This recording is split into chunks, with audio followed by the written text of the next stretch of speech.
ensemble. Je prends la parole dans le nom de Jésus. Attends, tout le monde y est? Comment?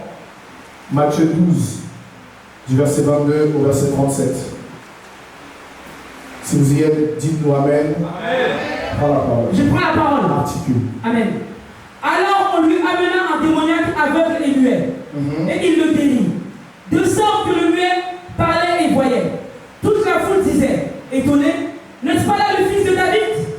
Lorsque les pharisiens entendirent cela, ils dirent, cet homme ne chasse les démons que par Belzébul. Cet homme ne chasse les démons que par Belzébul, le prince des démons. Le prince des démons. Comme Jésus connaissait leurs pensées, il leur dit, tout royaume confronté à des luttes internes est dévasté. Et aucune ville ou famille confrontée à des luttes internes ne peut subsister. Si Satan chasse Satan, il lutte contre lui-même. Si Satan chasse Satan, il lutte contre lui-même. Comment donc son royaume subsistera-t-il? Comment son royaume peut-il subsister? Et si moi je chasse les démons par Belzébul, vos disciples, par qui les chassent-ils? Si moi je chasse les démons par Belzébul, alors vos disciples, par qui les chassent-ils? C'est pourquoi ils seront eux-mêmes vos juges. C'est pourquoi ils seront eux-mêmes vos juges. Mais si c'est par l'Esprit de Dieu que je chasse les démons, alors le royaume de Dieu est venu jusqu'à vous. Mais si c'est par le Saint-Esprit que je chasse les démons, alors le royaume de Dieu est venu jusqu'à vous. Ou encore, comment quelqu'un peut-il entrer dans la maison d'un homme fort et piller ses biens s'il n'a pas d'abord attaché cet homme fort? Ou comment quelqu'un peut-il entrer dans la maison d'un homme fort et piller ses biens sans avoir auparavant lié cet homme fort? Alors seulement il pillera sa maison. Celui qui n'est pas avec moi est contre moi. Celui qui n'est pas avec moi, c'est notre verset de base aujourd'hui. Amen. Celui qui n'est pas avec moi est contre moi. Et celui qui ne rassemble pas avec moi disperse. Et celui qui n'assemble pas avec moi disperse. C'est pourquoi je vous dis, le péché irrémissible, le blasphème contre le Saint-Esprit sera pardonné aux hommes. Non, c'était le titre.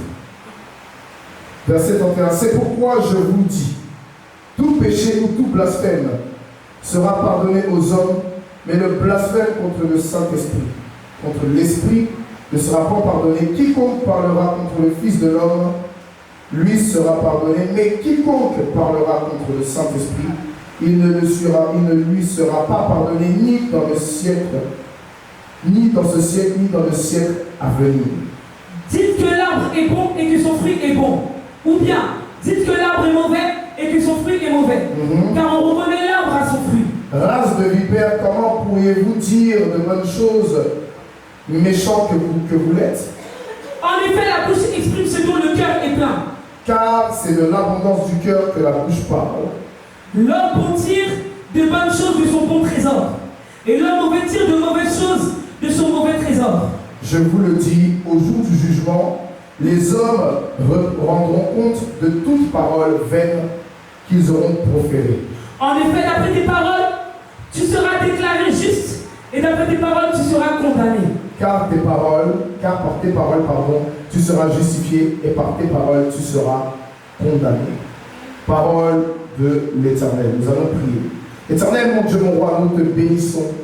Nous te rendons toute la gloire parce que tu es Dieu. Aujourd'hui, Seigneur, je ne connais rien, je ne sais rien, et je ne peux rien. Sans toi, je m'avoue vaincu, Seigneur, et je m'avoue perdu. Alors efface ma personne et ma chair et permets que ton peuple soit béni. Au nom puissant de Jésus-Christ de Nazareth. Amen. Alléluia. Et voici maintenant, ici, il y a quelque chose qui va se passer. La Bible va nous faire comprendre qu'il y a directement une situation avec la personne de Jésus. Range ton téléphone, je te sanctionne. Par la suite, quand on revient sur ce que, comment dire, nous avons vu depuis le début de la semaine, la Bible nous mentionne quelque chose. Dans le livre de Luc, chapitre 9, à partir du verset 57, qu'il y aura un homme qui est prêt à dire à Jésus, je te suivrai tous les jours de ma vie. Et Jésus lui dira, les écureuils ont des trous habités, les oiseaux ont des nids, et le Fils de l'homme n'a pas d'endroit pour se reposer. Il est en train de dire à cet homme, il est inutile que tu me suives parce que tu vas t'arrêter en chemin. Il y a beaucoup de personnes qui viennent dans nos églises au début Parce qu'elle voyait la puissance de Dieu. Elle voyait l'amour de Dieu. Elle voyait la gloire de Dieu. Elle voyait les vies changer. Elle voyait des miracles. Alors elle se dit, Seigneur, je veux te suivre toute ma vie. Sauf qu'en fait, elles ne suivent pas Jésus. Elles suivent leurs intérêts au travers de Jésus. Elles ne sont pas là pour suivre Jésus. Elles sont là pour se servir de Jésus. Parce qu'elles ont vu que d'autres personnes ont eu. Pourquoi elles ne pouvaient pas avoir? Aujourd'hui, dans nos églises, malheureusement, la quasi-totalité des enfants de Dieu ne viennent plus pour voir Jésus, mais ils viennent pour recevoir quelque chose de la part de Jésus. Et ils estiment qu'ils ont la foi, alors que ce n'est pas de la foi, c'est juste de l'opportunisme. On n'est pas là pour comment dire, monter une foi. Parce que la Bible déclare, et mon juste vivra par sa foi. Ça veut dire qu'à un moment donné, là, quelle est ta foi? Parce que ici, par exemple, la foi, c'est être opportuniste. Quand on est dans ce genre de choses. Seigneur, je te suivrai toute ma vie. J'ai vu des choses, je suis prêt à te suivre. Pourquoi? Mais parce que j'ai vu que, comment dire, un aveugle a été guéri de son aveuglement. Donc, parce qu'il a été guéri, moi aussi, à mon niveau, il y a quelque chose qui va m'arriver. Mais ce n'est pas, premièrement, parce que je veux suivre Dieu. C'est tout simplement parce que j'ai vu quelque chose et moi aussi, derrière, j'ai une envie. La plupart des gens maintenant qui vont à l'église, c'est juste parce qu'ils ont une envie particulière. Mais mettez une épreuve devant d'eux, vous allez voir si vous restez. Mettez une épreuve, vous allez voir si leur stabilité est fiable. Mettez un désaccord, vous allez voir s'ils vont continuer à servir Dieu. Mettez quelque chose, vous allez voir si ces personnes auront toujours le même sourire. Voici encore une deuxième catégorie. Jésus prendra la parole. Et nous, on veut parler de cette catégorie. Parce que le reste, vers la fin, si Jésus s'en fout, nous on s'en fout. Amen. La Bible nous fait comprendre une chose. Que Jésus dira à cette personne. Il dit, Jésus dit à quelqu'un d'autre, suis-moi. Dans la première catégorie, c'est un homme qui vient parler à Jésus. On ne nous donne pas son nom. Mais par la suite, on dit un autre. Quelqu'un d'autre, Jésus va lui dire, suis-moi. Cet homme-là va dire, laisse-moi d'abord aller enterrer mon père. Jésus reprendra la parole en lui disant, avec moi, il n'y a pas de sentiment. Avec moi, il n'y a pas de ceci, de cela. C'est du tic au tac. Soit tu me suis, soit tu ne me suis pas. C'est pour ça, laisser les morts enterrer les morts. Pourquoi il dit laisser? Il parle au pluriel. Parce que vers la fin, là, quand tu fais ça, là, tu es avec tout un tas de personnes qui sont les membres de ta famille. Mais souvenez-vous, en Genèse, chapitre 12, le verset 1, après la mort de Térach, ou Térach selon les versions, la Bible nous fait comprendre que Térach c'est le père d'Abraham, pas Abraham, son père meurt. Amen. Et quand son père meurt, Dieu va s'adresser à lui. Parfois, il y a des personnes, quand elles sont là, tu ne peux pas voir le ciel s'ouvrir. Et lui, il a cherché Dieu toute sa vie. Mais à cause des idoles qui étaient dans la maison de son père, il n'avait pas accès à Dieu. Pourtant, il cherchait Dieu d'un cœur sincère. Il voulait entendre Dieu. Il voulait voir Dieu. Il attendait de la part de Dieu quelque chose de précis. Mais il ne savait pas que ça allait aller plus loin que ça. Le Seigneur va aller au-devant de lui, il va lui dire, quitte ton pays, ta patrie et la maison de ton père pour aller dans le lieu que moi je te montrerai. Et c'est, la Bible dit en hébreu, c'est par obéissance et c'est par la foi que Abraham a abandonné tout pour aller dans un lieu qu'il ne connaissait pas. Vous devez comprendre une chose avec Dieu. Dieu n'a pas besoin de savoir ce que tu as à faire avant. Voilà pourquoi ceux qui sont bénis, ce ne sont pas ceux qui se font passer d'abord. Parce que ceux qui se font passer d'abord, ceux qui sont dans le selon moi, ceux qui sont oui, mais moi je pense que ce sont des personnes qui ont déjà raté d'avance la course. Mais il y a quelque chose, c'est que la Bible déclare que Christ en nous, l'espérance de la gloire. Le fait que tu sois vivant, peut-être que Jésus n'est pas en toi, mais la grâce de Dieu domine en toi parce que nous sommes sous la dispensation de la grâce. Tu as l'occasion de pouvoir changer, tu as l'occasion de pouvoir renouveler ta pensée, de pouvoir commencer à te dire, ouais mais c'est vrai selon moi, mais selon Jésus il est écrit. Parce que la plus grande victoire se trouve dans les Écritures, car la Bible déclare que même Satan déclarera qu'il est écrit. Mais Satan déclare, mais toi tu ne le déclares pas, mais tu es toujours dans le selon moi, tu es déjà perdant.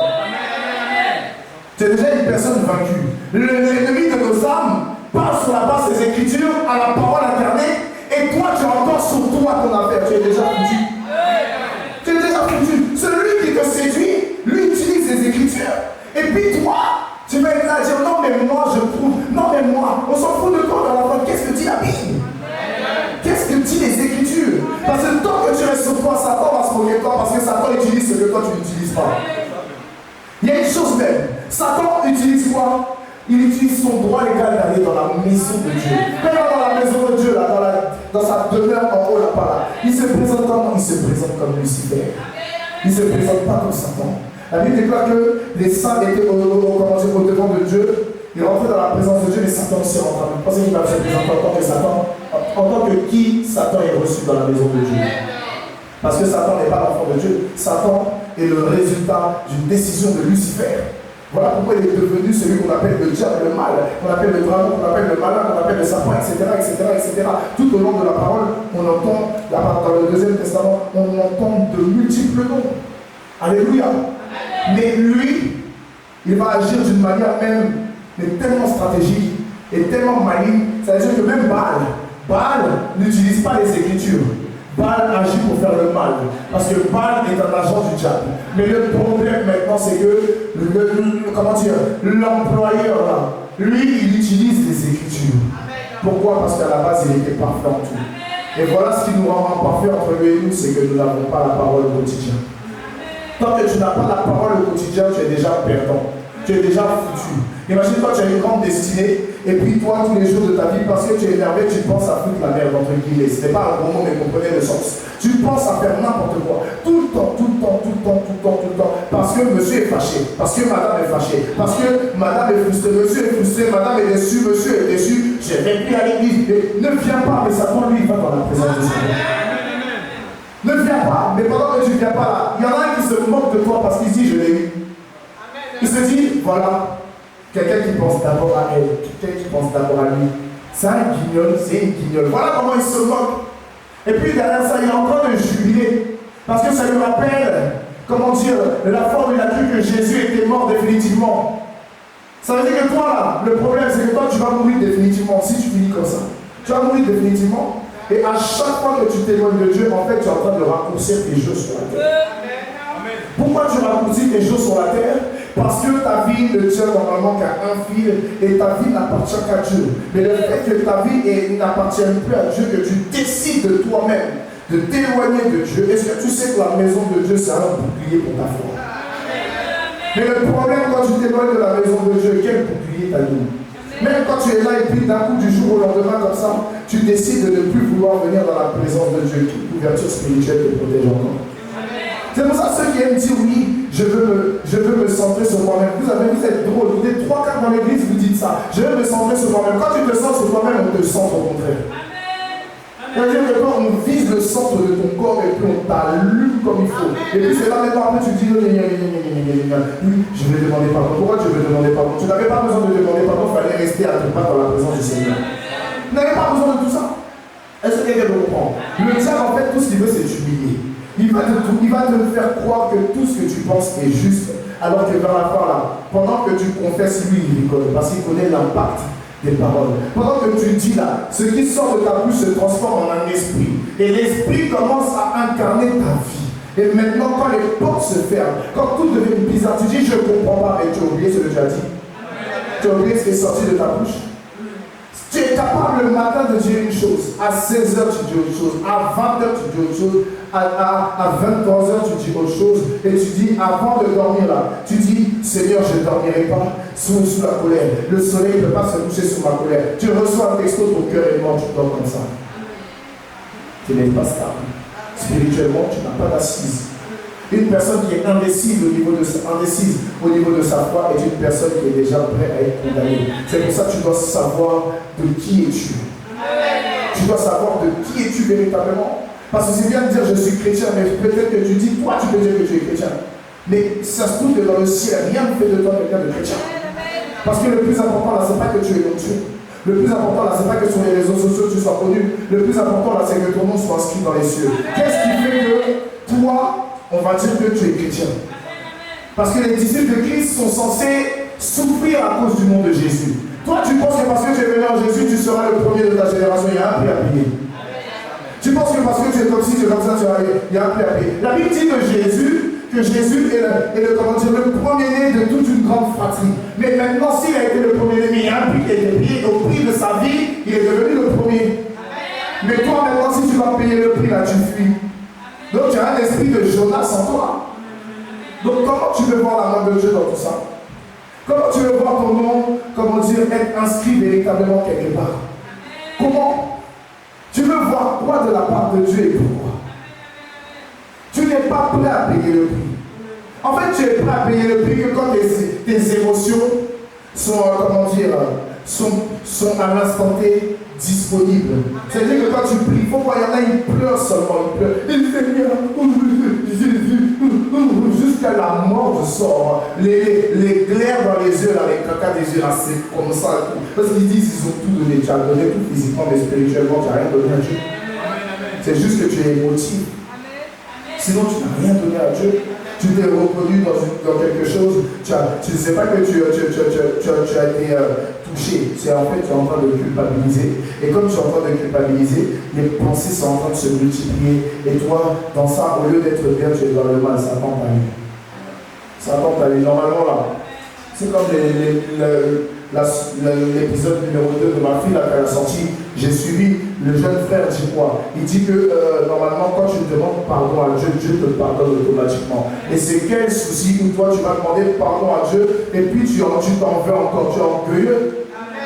Tu es orgueilleux, Dieu te pardonne, mais quand tu dis non, je ne peux pas, je me sens sale, sois sale. Nous on est pauvres, sois sale. Sois sale. Ce n'est pas tout le monde qui va être sale, sois sale. Si tu aimes la saleté là, c'est pour toi. C'est comme le pasteur Kwasi là, qui dit. Je déclare que cette dîme est à toi. Il dit, tu es prostituée et puis tu viens avec la dîme de tes fesses à l'église. Je déclare que ta dîme est à toi. Si tu veux être sale, je déclare que la saleté est pour toi. Mais nous qui voulons être propres, nous avons une solution. Et c'est la plus grande arme que nous pouvons avoir par la parole de Dieu, c'est le sang de Jésus. Si tu veux être sale, continue à te salir. Nous, on a un sang et on se lave avec. On se purifie avec. Un sang qui renouvelle la qualité de nos peaux, qui renouvelle la qualité de nos vies. Mais si toi, tu veux tout le temps, constamment te dire, oui, mais non, c'est-à-dire, je n'arrive pas à avancer, n'avance pas. Mais si tu n'avances pas, alors tu deviens un chien qui aboie. Parce que tu parleras toujours des mêmes choses. Fais vite, s'il te plaît, tout le monde te regarde, fais vite. Comment dire? Il dit quoi? Les chiens aboient et les caravanes passent. Quelqu'un qui veut changer commence à allumer la caravane et il commence à rouler. Mais quelqu'un qui ne veut pas changer, il parlera toujours le même discours. S'il ne parle pas le même discours, il parlera de lui au passé. Elle parlera d'elle au passé. Parce que quoi? Oui, mais avant j'étais, on s'en fout. Aujourd'hui tu es quoi? Oui, mais avant-hier, moi ce que tu fais là, moi je le faisais, mais on s'en fout. Tu as bien dit avant-hier. Tu as bien dit aujourd'hui tu es où? Donc si tu ne peux pas me donner une solution, fous-moi la paix. C'est pas méchant, mais fous-moi la paix. Tu dois marcher avec des personnes qui t'emmènent vers le haut. Et si tu marches avec des personnes qui t'emmènent vers le bas, ouais, mais moi c'était avant, je faisais ça, maintenant voilà, je fais ce que je veux, j'ai ma vie, tu as ta vie, frère. Vas-y, moi ma vie à Jésus. Donc, tu vois que là, nos chemins vont se séparer ici. C'est pas méchant.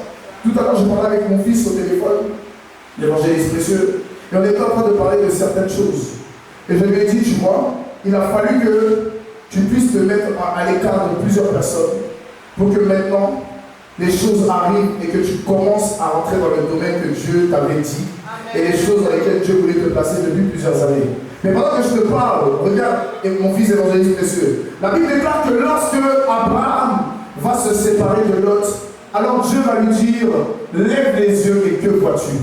C'est lorsque tu te sépares de certaines personnes, tu as beau aimer tout le monde, mais tu n'es pas fait pour pouvoir marcher avec tout le monde. Parce qu'il y a des personnes, quand elles marchent avec toi, là, on dirait que la sorcellerie part de son plan dans leur vie. Ils viennent avec une succession de problèmes, une succession de choses, toujours un souci. Ça fait que toi-même, tu oublies ce que tu as appris à faire. Tu oublies la mission, tu oublies toutes ces choses. Il y a des personnes, elles ont marché avec moi pendant 2 ans, 3 ans. J'ai complètement oublié. Je ne marche pas avec quelqu'un, ma vie avance. À un moment donné, tu dois comprendre. Il y a des personnes qui viennent pour étouffer ta destinée. Et elles ne savent même pas que ce sont des personnes qui étouffent destinée parce qu'elles-mêmes sont déjà étouffées. C'est quand tu t'éloignes ou quand tu t'imposes que personne ne reste avec toi que tout redevient clair. C'est quand, comment dire, Abraham a été seul que Dieu lui dit, lève les yeux, que vois-tu? Et c'est là il va dire, je vois une plaine. Je vois cette verdure et dit, aussi large qu'elle est, c'est comme ça que ta descendance sera, etc., etc., etc.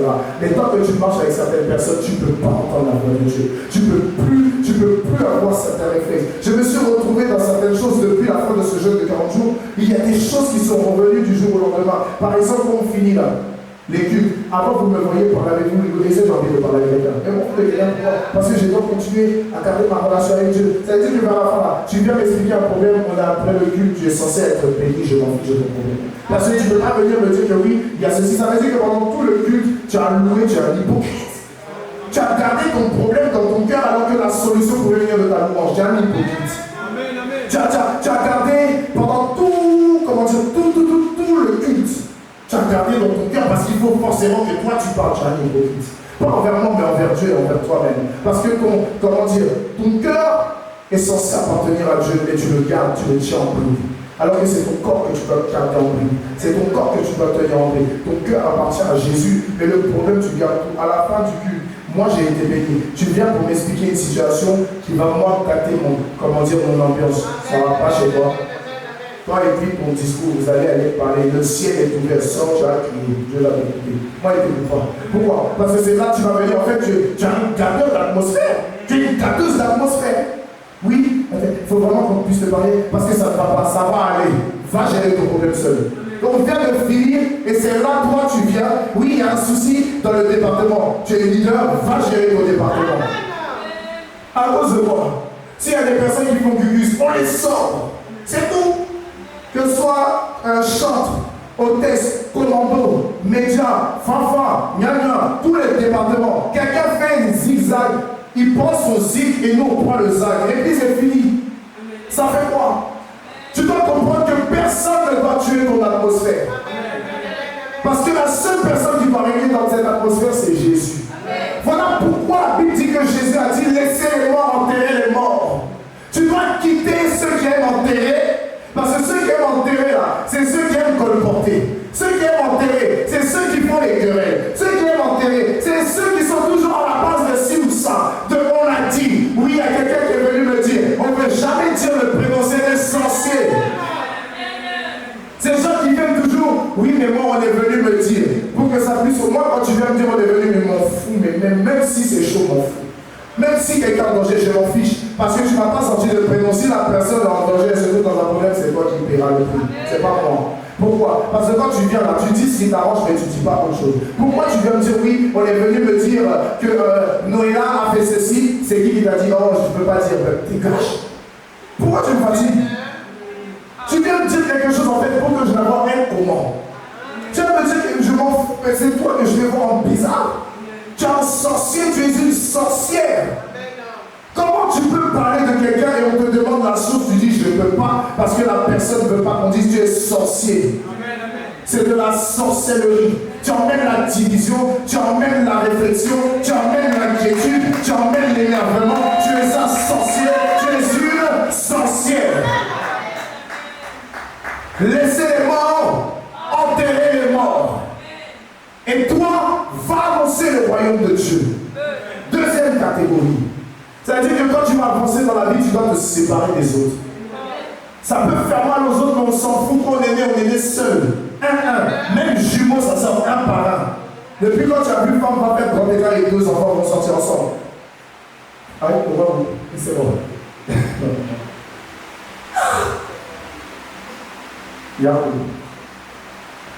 Mais calmez-vous. Et la Bible dit qu'il y a une troisième catégorie qui vient. Et eux, c'est les chefs d'état-bord. Ce sont les commandants. Qu'est-ce qu'il y a? Donc arrêtez de parler. Laissez ça, sans détail. La parole est plus importante. Tout ça là, c'est de la distraction. C'est tout ça, laisser les morts enterrer les morts. La Bible dit par la suite,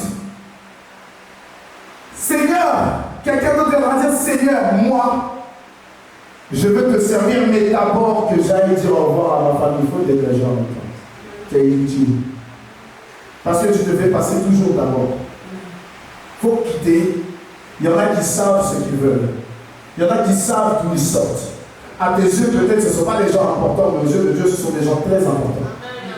Ils n'ont plus rien, ils n'ont plus d'issue, ils n'ont que Jésus. Eux, ils sont prêts à dire oui comme ça. Ils ont déjà tout perdu, tout est gâté même sur eux. Donc au final, si tout est gâté, autant continuer avec Jésus. Et puis Jésus va dire à cet homme, celui qui vient pour labourer et qui regarde en arrière n'est pas digne, ne mérite pas de travailler pour le royaume de Dieu. Ça veut dire que même dans nos églises, quand il y a des personnes qui disent je veux servir, et qu'on leur dit d'attendre là, c'est pas pour rien. Il y a des personnes, elles disent ouais, elles sont frustrées parce qu'elles ne servent pas, mais quand elles servent, elles plantent tout le monde. C'est pour ça même groupe musical, Daniel, tu n'es plus dedans, d'accord? Carla, elle n'est plus dedans aussi. Vous sortez, je ne vais plus vous entendre chanter ici. Parce qu'on ne peut pas servir Dieu et puis aller faire la fête partout et nulle part. Et avis aux amateurs, vous tous aussi, surtout vous trois là, vous êtes les suivants sur la liste. Soit on sert Dieu, soit on ne sert pas Dieu. Et regardez ce qui va se passer. Ces personnes sont là à dire à Jésus comment les choses vont se passer. Écoute, moi j'ai décidé de faire ceci, mais d'abord je veux faire comme ça. Il faut le faire, mais tu ne nous intéresses pas. Ça veut dire que toi, ton CV, c'est comme si par exemple tu vas à un entretien d'embauche où tu vas déposer ton CV dans un magasin. Et puis, on ne regarde pas, mais on met à la poubelle. Tu es ce genre de personne. Tu es ce genre de personne parce que tu sers Dieu à ta manière. Ça veut dire que Dieu n'a même plus besoin de toi. La seule chose qui peut te tromper, c'est que Dieu ne se répond pas de ses dons. Dieu ne se répond pas de ses dons. Il te laisse les dons, mais le problème, c'est quand tu ne peux pas les utiliser là, tu vas faire quoi avec? C'est-à-dire que le don meurt, et quand le don meurt, il y a des âmes qui doivent être sauvées, tu as des comptes à rendre à Dieu. Qu'est-ce qui va se passer? Tu vas te fâcher, tu vas être aigri, tu vas être en colère, tu ne vas plus venir, ne viens plus. Tu ne vas plus venir, tu ne peux plus venir, ne viens plus. Mais c'est sûr, quand tu vas partir là, Dieu va prendre quelqu'un qui te ressemblera. Regardez, dans l'œuvre de Dieu, c'est toujours comme ça. Dieu prend toujours quelqu'un qui te ressemble, ou quelqu'un qui a ton prénom, quelqu'un qui est comme toi et qui va faire les choses mieux que toi. Parce que la Bible dit que nul n'est indispensable. Nul n'est indispensable dans l'œuvre de Dieu. C'est pour ça que quand il y a quelqu'un qui me dit, moi je ne veux plus servir, je dis, tu es sûr. Moi, c'est des choses qui me plaisent. Parce que quand je me dis oui, il n'y a pas de retour. Même si tu me dis, il y en a quelques-uns là, vous êtes venus, vous m'avez dit, ouais, papa, non, vraiment, c'est les émotions. Sois ému. Mais tu ne vas plus jouer ici, tu ne vas plus chanter, tu ne vas plus faire commando, tu ne vas plus faire. C'est fini. Tu peux même me regarder avec des yeux mélancoliques. Papa, s'il te plaît, mais ça me plaît. C'est comme mon prof de français, il dit, je vais te mettre un rapport. On lui dit, monsieur, s'il vous plaît, il dit, oui, ça me plaît. Donc quand tu fais ça là, quand tu es en phase là, tu es fou, quand tu es content, quand tu vois, tu es fier. Maintenant, quand tu tournes, descends et que tu te rends compte des choses là, pourquoi tu reviens maintenant? Il ne faut pas revenir, il faut continuer. Parce que quand tu parles, tu chauffes, il faut continuer. Il faut savoir assumer ce qu'on dit. La pire des choses, c'est d'arrêter de servir Dieu. Il faut arrêter. Il ne faut pas faire ça. Sinon, vous mettez dans les problèmes. Et le problème, c'est que quand vous êtes appelé à faire quelque chose et que vous perdez votre place, c'est le pire. C'est le pire. Et voyez-vous maintenant, quand on regarde toutes ces catégories, on se rend compte qu'aujourd'hui, la personne qui a attaqué, c'est Jésus. Parce que Jésus ne dépendait que de Dieu. Et Jésus ne faisait les choses que par Dieu. Et comme Jésus est venu avec une nouvelle manifestation de la puissance de Dieu, ces personnes sont tellement choquées parce que ce sont des personnes régulières. Elles ont l'habitude de voir des choses se passer de manière régulière. Elles s'arrêtent à la Torah. Elles s'arrêtent à, comment on appelle ça? Même si vous faites des recherches là, la Torah là, elle est tirée de la Kabbale juive. La Torah, elle est tirée d'un seul de ce que j'étais en train d'écouter hier. C'est vrai pour que tu puisses entendre. Comment dire? Elle est tirée d'un seul homme qui a écrit, que ce soit la Torah, que ce soit le Coran. Même les musulmans ne savent pas que le Coran n'a pas été écrit par Mohammed, là, comme ils disent. Ça a été écrit par un ancien, abbé catholique. C'est pas quelqu'un d'autre. Parce que tout sort de la franc-maçonnerie. Il y a des choses que les gens pensent connaître, ils ne connaissent rien. Ils ne connaissent rien du tout. Mais ce n'est pas ça le sujet. Derrière cela, là, quand vous voyez, ils sont en train d'attaquer Jésus. Et regardez ce que la parole est en train de déclarer. Alors on lui amena un démoniaque aveugle et muet.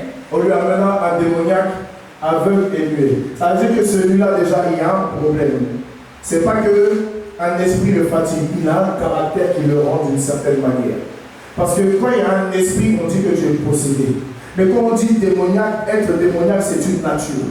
Mais on dit maintenant par la suite qu'il est quoi? Sourd, c'est ça qu'il est. Il est aveugle et muet. Ça veut dire que non seulement il a un comportement qui peut le détruire, mais en plus de ça, il est malade. Et regardez ce qui va se passer. Et il le guérit. Jésus va le guérir. Il ne va pas le guérir comment dire, de seulement l'aveuglement et sa manière d'être muet. Parce que ton caractère peut être une maladie aussi pour toi. Il va permettre que tout cela soit ôté de sa vie. Parce que Jésus ne regarde pas à ce que tu es. Jésus ne regarde pas à ce que tu as fait. Jésus regarde à la rentabilité pour le royaume de Dieu. Il regarde à ce qu'il peut faire avec toi pour que tu puisses véritablement devenir la personne selon lui. Parce qu'il est dit à ton sujet, faisons l'homme à notre image selon notre ressemblance. Et par la suite, qu'est-ce qui va se passer? De sorte que le muet parlait et voyait. Toute la foule disait étonnée. N'est-ce pas là le fils de David? N'est-ce pas là le fils de David?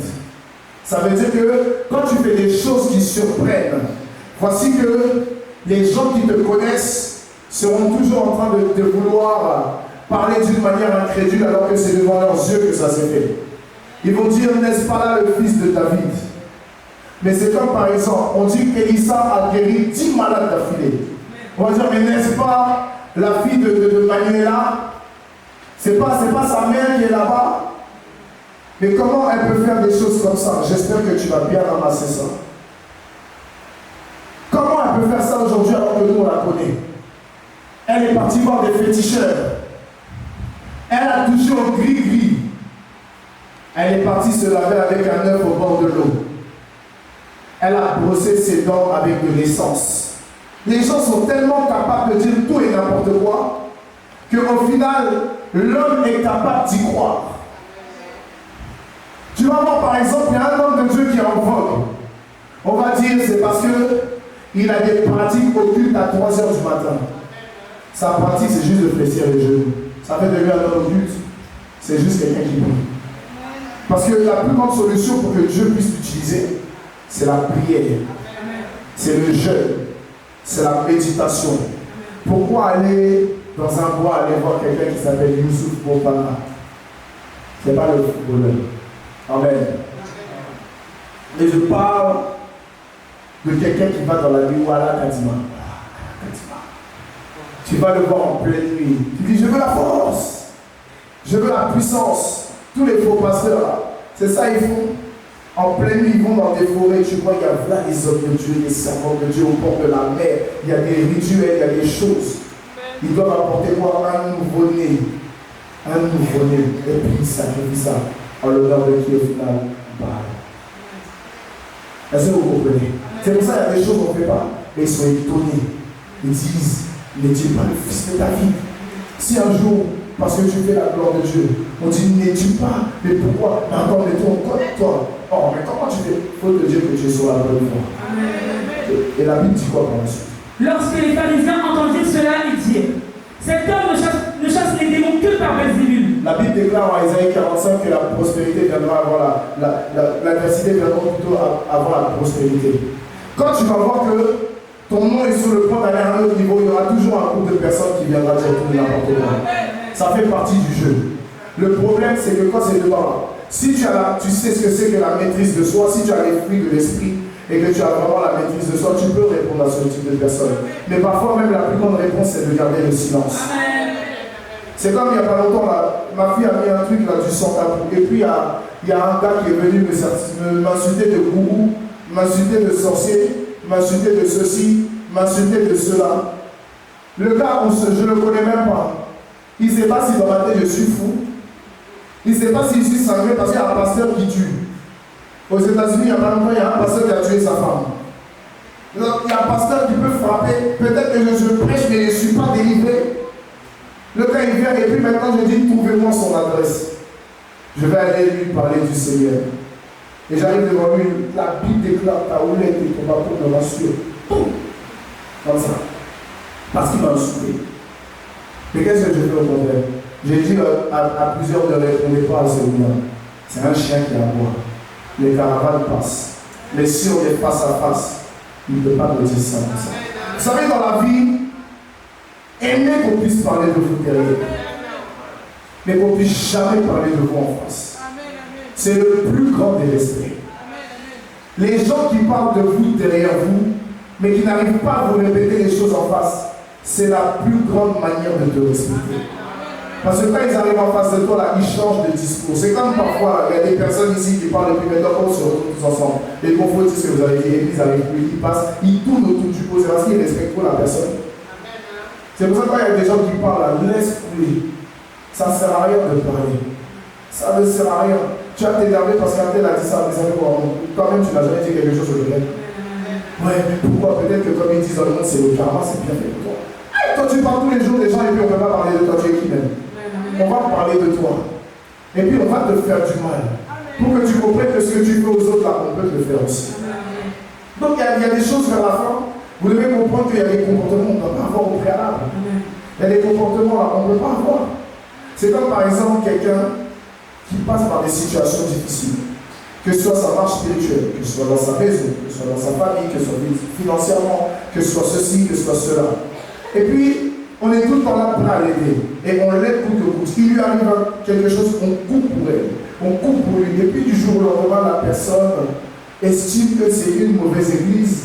La personne estime qu'il n'a plus rien à faire à l'église. La personne estime que tu t'en fous.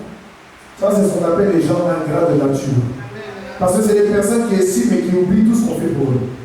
C'est des personnes qui oublient que quand ils étaient ça, on les a recueillis pour leur donner des propres. C'est des personnes qui oublient qu'au début, là, ils avaient une histoire qui a commencé à changer.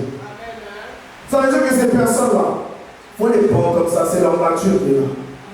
Et c'est seule la parole de Dieu qui peut les sauver. C'est seule la parole de Dieu qui peut les transformer. Toi, tu ne dois pas les juger. Parce que si tu les juges, tu seras aussi jugé. Parce qu'il y a un jour, quelque part, où Dieu t'a attrapé faire quelque chose ou dire quelque chose.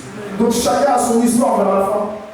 Vous devez être des personnes, lorsque ce genre de pharisien arrive vers vous, qui est capable de ne rien dire, être capable de ne pas parler, même pas montrer que ça vous fait mal. Même si vous êtes énervé, on ne doit même pas lire sur vous que vous êtes énervé. Parce que c'est là même que ces personnes commencent à avoir peur.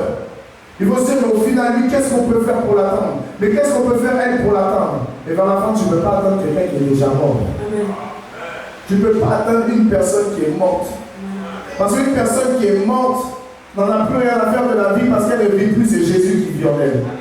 Voilà pourquoi la Bible dit dans le livre de Philippiens au chapitre 1, que ce soit par moi ou quelqu'un d'autre, tant que Jésus est annoncé là, c'est pas mon problème. C'est pas, je ne cherche pas à être le plus connu. Si quelqu'un veut se donner la gloire, qui se donne la gloire, ça n'empêche pas que Jésus est prêché. Si quelqu'un dit que c'est grâce à lui que quelqu'un est venu, gloire à Dieu. Moi, il y a des personnes que j'ai invitées à l'église. Les mêmes personnes que moi j'ai invitées à l'église, devant moi, elles vont dire c'est un mec qui les a invités. En fait, quand tu fouilles, c'est juste parce qu'ils étaient en train de se battre. C'est tout. Mais derrière, là, franchement, merci pour ce que tu as contribué dans ma vie. Ça veut dire qu'ils sont incapables de dire ça devant vous, il faut les laisser comme ça. C'est pas grave. Dans tous les cas, l'âme est gagnée, non? Donc si l'âme est gagnée, pourquoi ça te fait mal? Donc toi, tu es quelqu'un qui va attendre un quota, tu as un quota personnel, c'est Dieu qui te donne ton quota. Si la personne dit ça, c'est que peut-être que tu l'as fait, mais Dieu ne décide pas que c'est toi, c'est de par toi que ça devait être fait. Ça fait quoi? Il y a des comportements, il y a des compétitions qui sont stériles. Il y a des choses qui ne servent à rien. Parce que tu as aidé quelqu'un, la personne dit que c'est un tel qui a fait ça alors que c'est toi. Tu t'en fiches. Parce que tu sais que tu l'as aidé et peut-être que demain, cette personne aura encore besoin de toi. Et qu'est-ce que tu vas faire? Bien évidemment, comme tu es amour, tu vas aider encore la personne. C'est ça qu'on appelle avoir un cœur selon Dieu. Tu ne peux pas penser à toi. Tu ne peux pas estimer, oui, moi, on m'a fait ça. Pourquoi on parle de moi? C'est insupportable. Moi, j'en ai marre. Il faut en avoir marre. Toi, tu es devenu une marre. Moi, je sais qu'une marre, c'est là où il y a l'eau. Toi, tu ressembles à l'eau. On va des bêtises comme ça. Et j'en ai marre. C'est-à-dire que vous avez des grands mots, mais maintenant, vous êtes quand même sous le fait accompli. Est-ce que ça va changer quelque chose? Ça ne change rien. Donc, tais-toi et puis avance. Garde ton cœur, même si ça chauffe de toi là. Ouvre-la, Saint-Esprit va rentrer, ça va le refroidir. C'est fini. Mais là, j'en ai gros sur le cœur. Normal, le Saint-Esprit est pas là. Attends, j'en ai gros sur le cœur. J'ai tellement de choses à dire. Ah, la Bible dit quoi alors? Tu sais plus, tu n'as rien à dire, tais-toi. Tu n'as rien à dire. Oui, avec tout ce que je traverse, j'ai tellement de choses à en redire sur toi. Qu'est-ce que la Bible dit? Quand maintenant on dit qu'est-ce que la Bible dit, il y a un trou blanc. Ferme ta bouche. En d'autres termes, le Seigneur veut te dire, tais-toi. Tu n'es pas capable de parler de ce que la Bible dit, Mais tu es capable de dire ce que tu as, tu es païen, tu es païen. Tu es charnel, tu as besoin de délivrance. Et ta délivrance, c'est d'accepter Jésus pour quitter le monde d'une bonne fois pour toutes. Quelqu'un qui en a trop à redire sur X ou Y, mais qui ne sait pas en redire sur elle-même par rapport à la parole, est une personne qui est possédée par un caractère qui la fatigue ou qui le fatigue. Amen. Vous devez sortir de tout ça. Sinon, vous ressemblez à ces pharisiens qui sont en train de parler. Mais qu'est-ce que la Bible dira? Le prince des démons. Comme Jésus connaissait leur pensée, il leur dit: tout royaume confronté à des luttes internes est dévasté. Et tout royaume confondu, parle doucement. Tout royaume confronté à des luttes internes est dévasté. Vous entendez? Quand un royaume est confronté à des luttes internes, alors il est dévasté. Amen. Ça veut dire que parfois là, quand vous dites, ça fait pitié, hein? Tiens, David, ça fait pitié, hein? Il y a des personnes qui sont là. Oui, je me bats avec moi-même, et tu es déjà dévasté. En fait, c'est ce que la Bible est en train de nous dire ici. Oui, j'essaye, mais c'est plus fort que moi. Tu es déjà vaincu. Tu es dévasté. Est-ce que vous comprenez? Les Écritures sont claires. C'est-à-dire que en fait, tu as juste un choix. Mais le choix est tellement dur parce que tu ne veux pas changer que tu te laisses dévaster. Amen. Ça fait pitié. Amen. Parce que vers la fin, là, tu veux tout ce que Dieu te donne, mais sans vouloir changer. Donc au final, tu finis par être quoi? Dévasté. Amen. Je veux que Jésus soit célébré au travers de ma vie. Mais ce n'est pas qu'il gifle tout le monde. Tu es dévasté. Je veux que Jésus puisse acclamer au travers de ma vie. Mais ce n'est pas qu'il critique tout le monde. Tu es dévasté. Amen.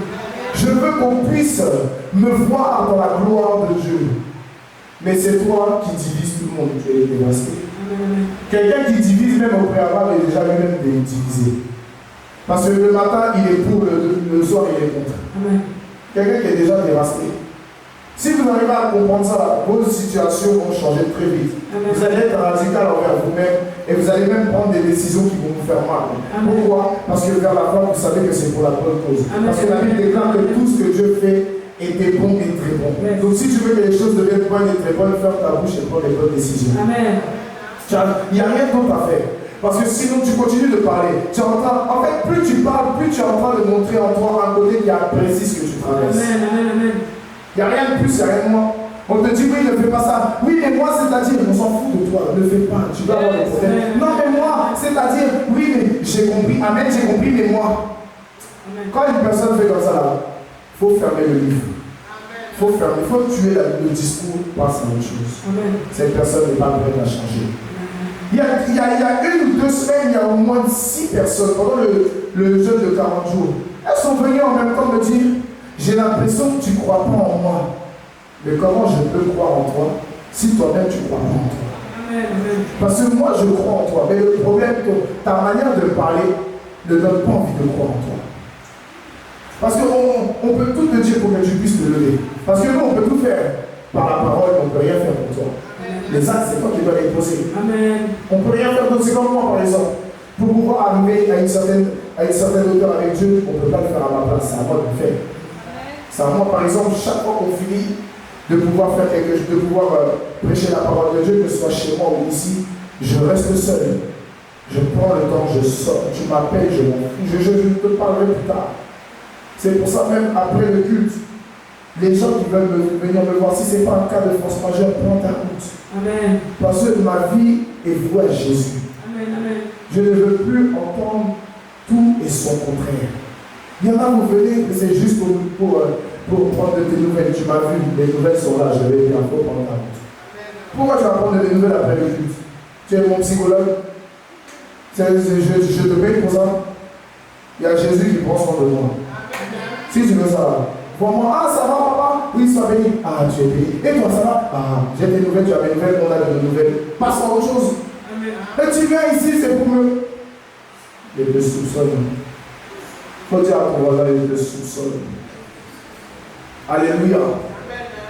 Ça veut dire qu'il faut faire attention. Amen. Il y a des paroles qui peuvent te condamner. Il y a des paroles qui peuvent te détruire. Mais si tu n'es pas prêt, n'y réponds pas. Amen. Alléluia. Amen. La Bible dit quoi par la suite? Et aucune ville ou famille confrontée à des luttes internes ne peut subsister. Ça veut dire que Il y a un type de personnes encore à l'église qui disent quoi? Il n'y a pas d'amour à l'église. Amen. C'est parce qu'ils ont un modèle de famille qui ne présente aucun amour. Et comme ils sont habitués à ça, et bien eux-mêmes ils ne savent pas qu'ils viennent répercuter leur vie familiale à l'église. Et ils se plaignent, il n'y a pas d'amour, je ne viens plus ici. Mais normal, déjà, va commencer à réparer chez toi et reviens ici. Amen, amen, amen. C'est bien beau de mettre la faute sur l'église, alors que toi tu viens d'arriver et c'est toi qui constates. Comment les autres font pour habiter ensemble alors? C'est toi qui viens constater, matin, midi, soir, mais il n'y a vraiment pas d'amour. Toi-même tu as amour. Est-ce que même quand tu peux prononcer le A de amour? Quelqu'un qui dit matin, midi, soir, il n'y a pas d'amour, c'est quelqu'un même dans sa famille, l'amour est chaos. Va déjà, tu as accepté Christ, va mettre l'amour dans ta famille. Repars-moi ça.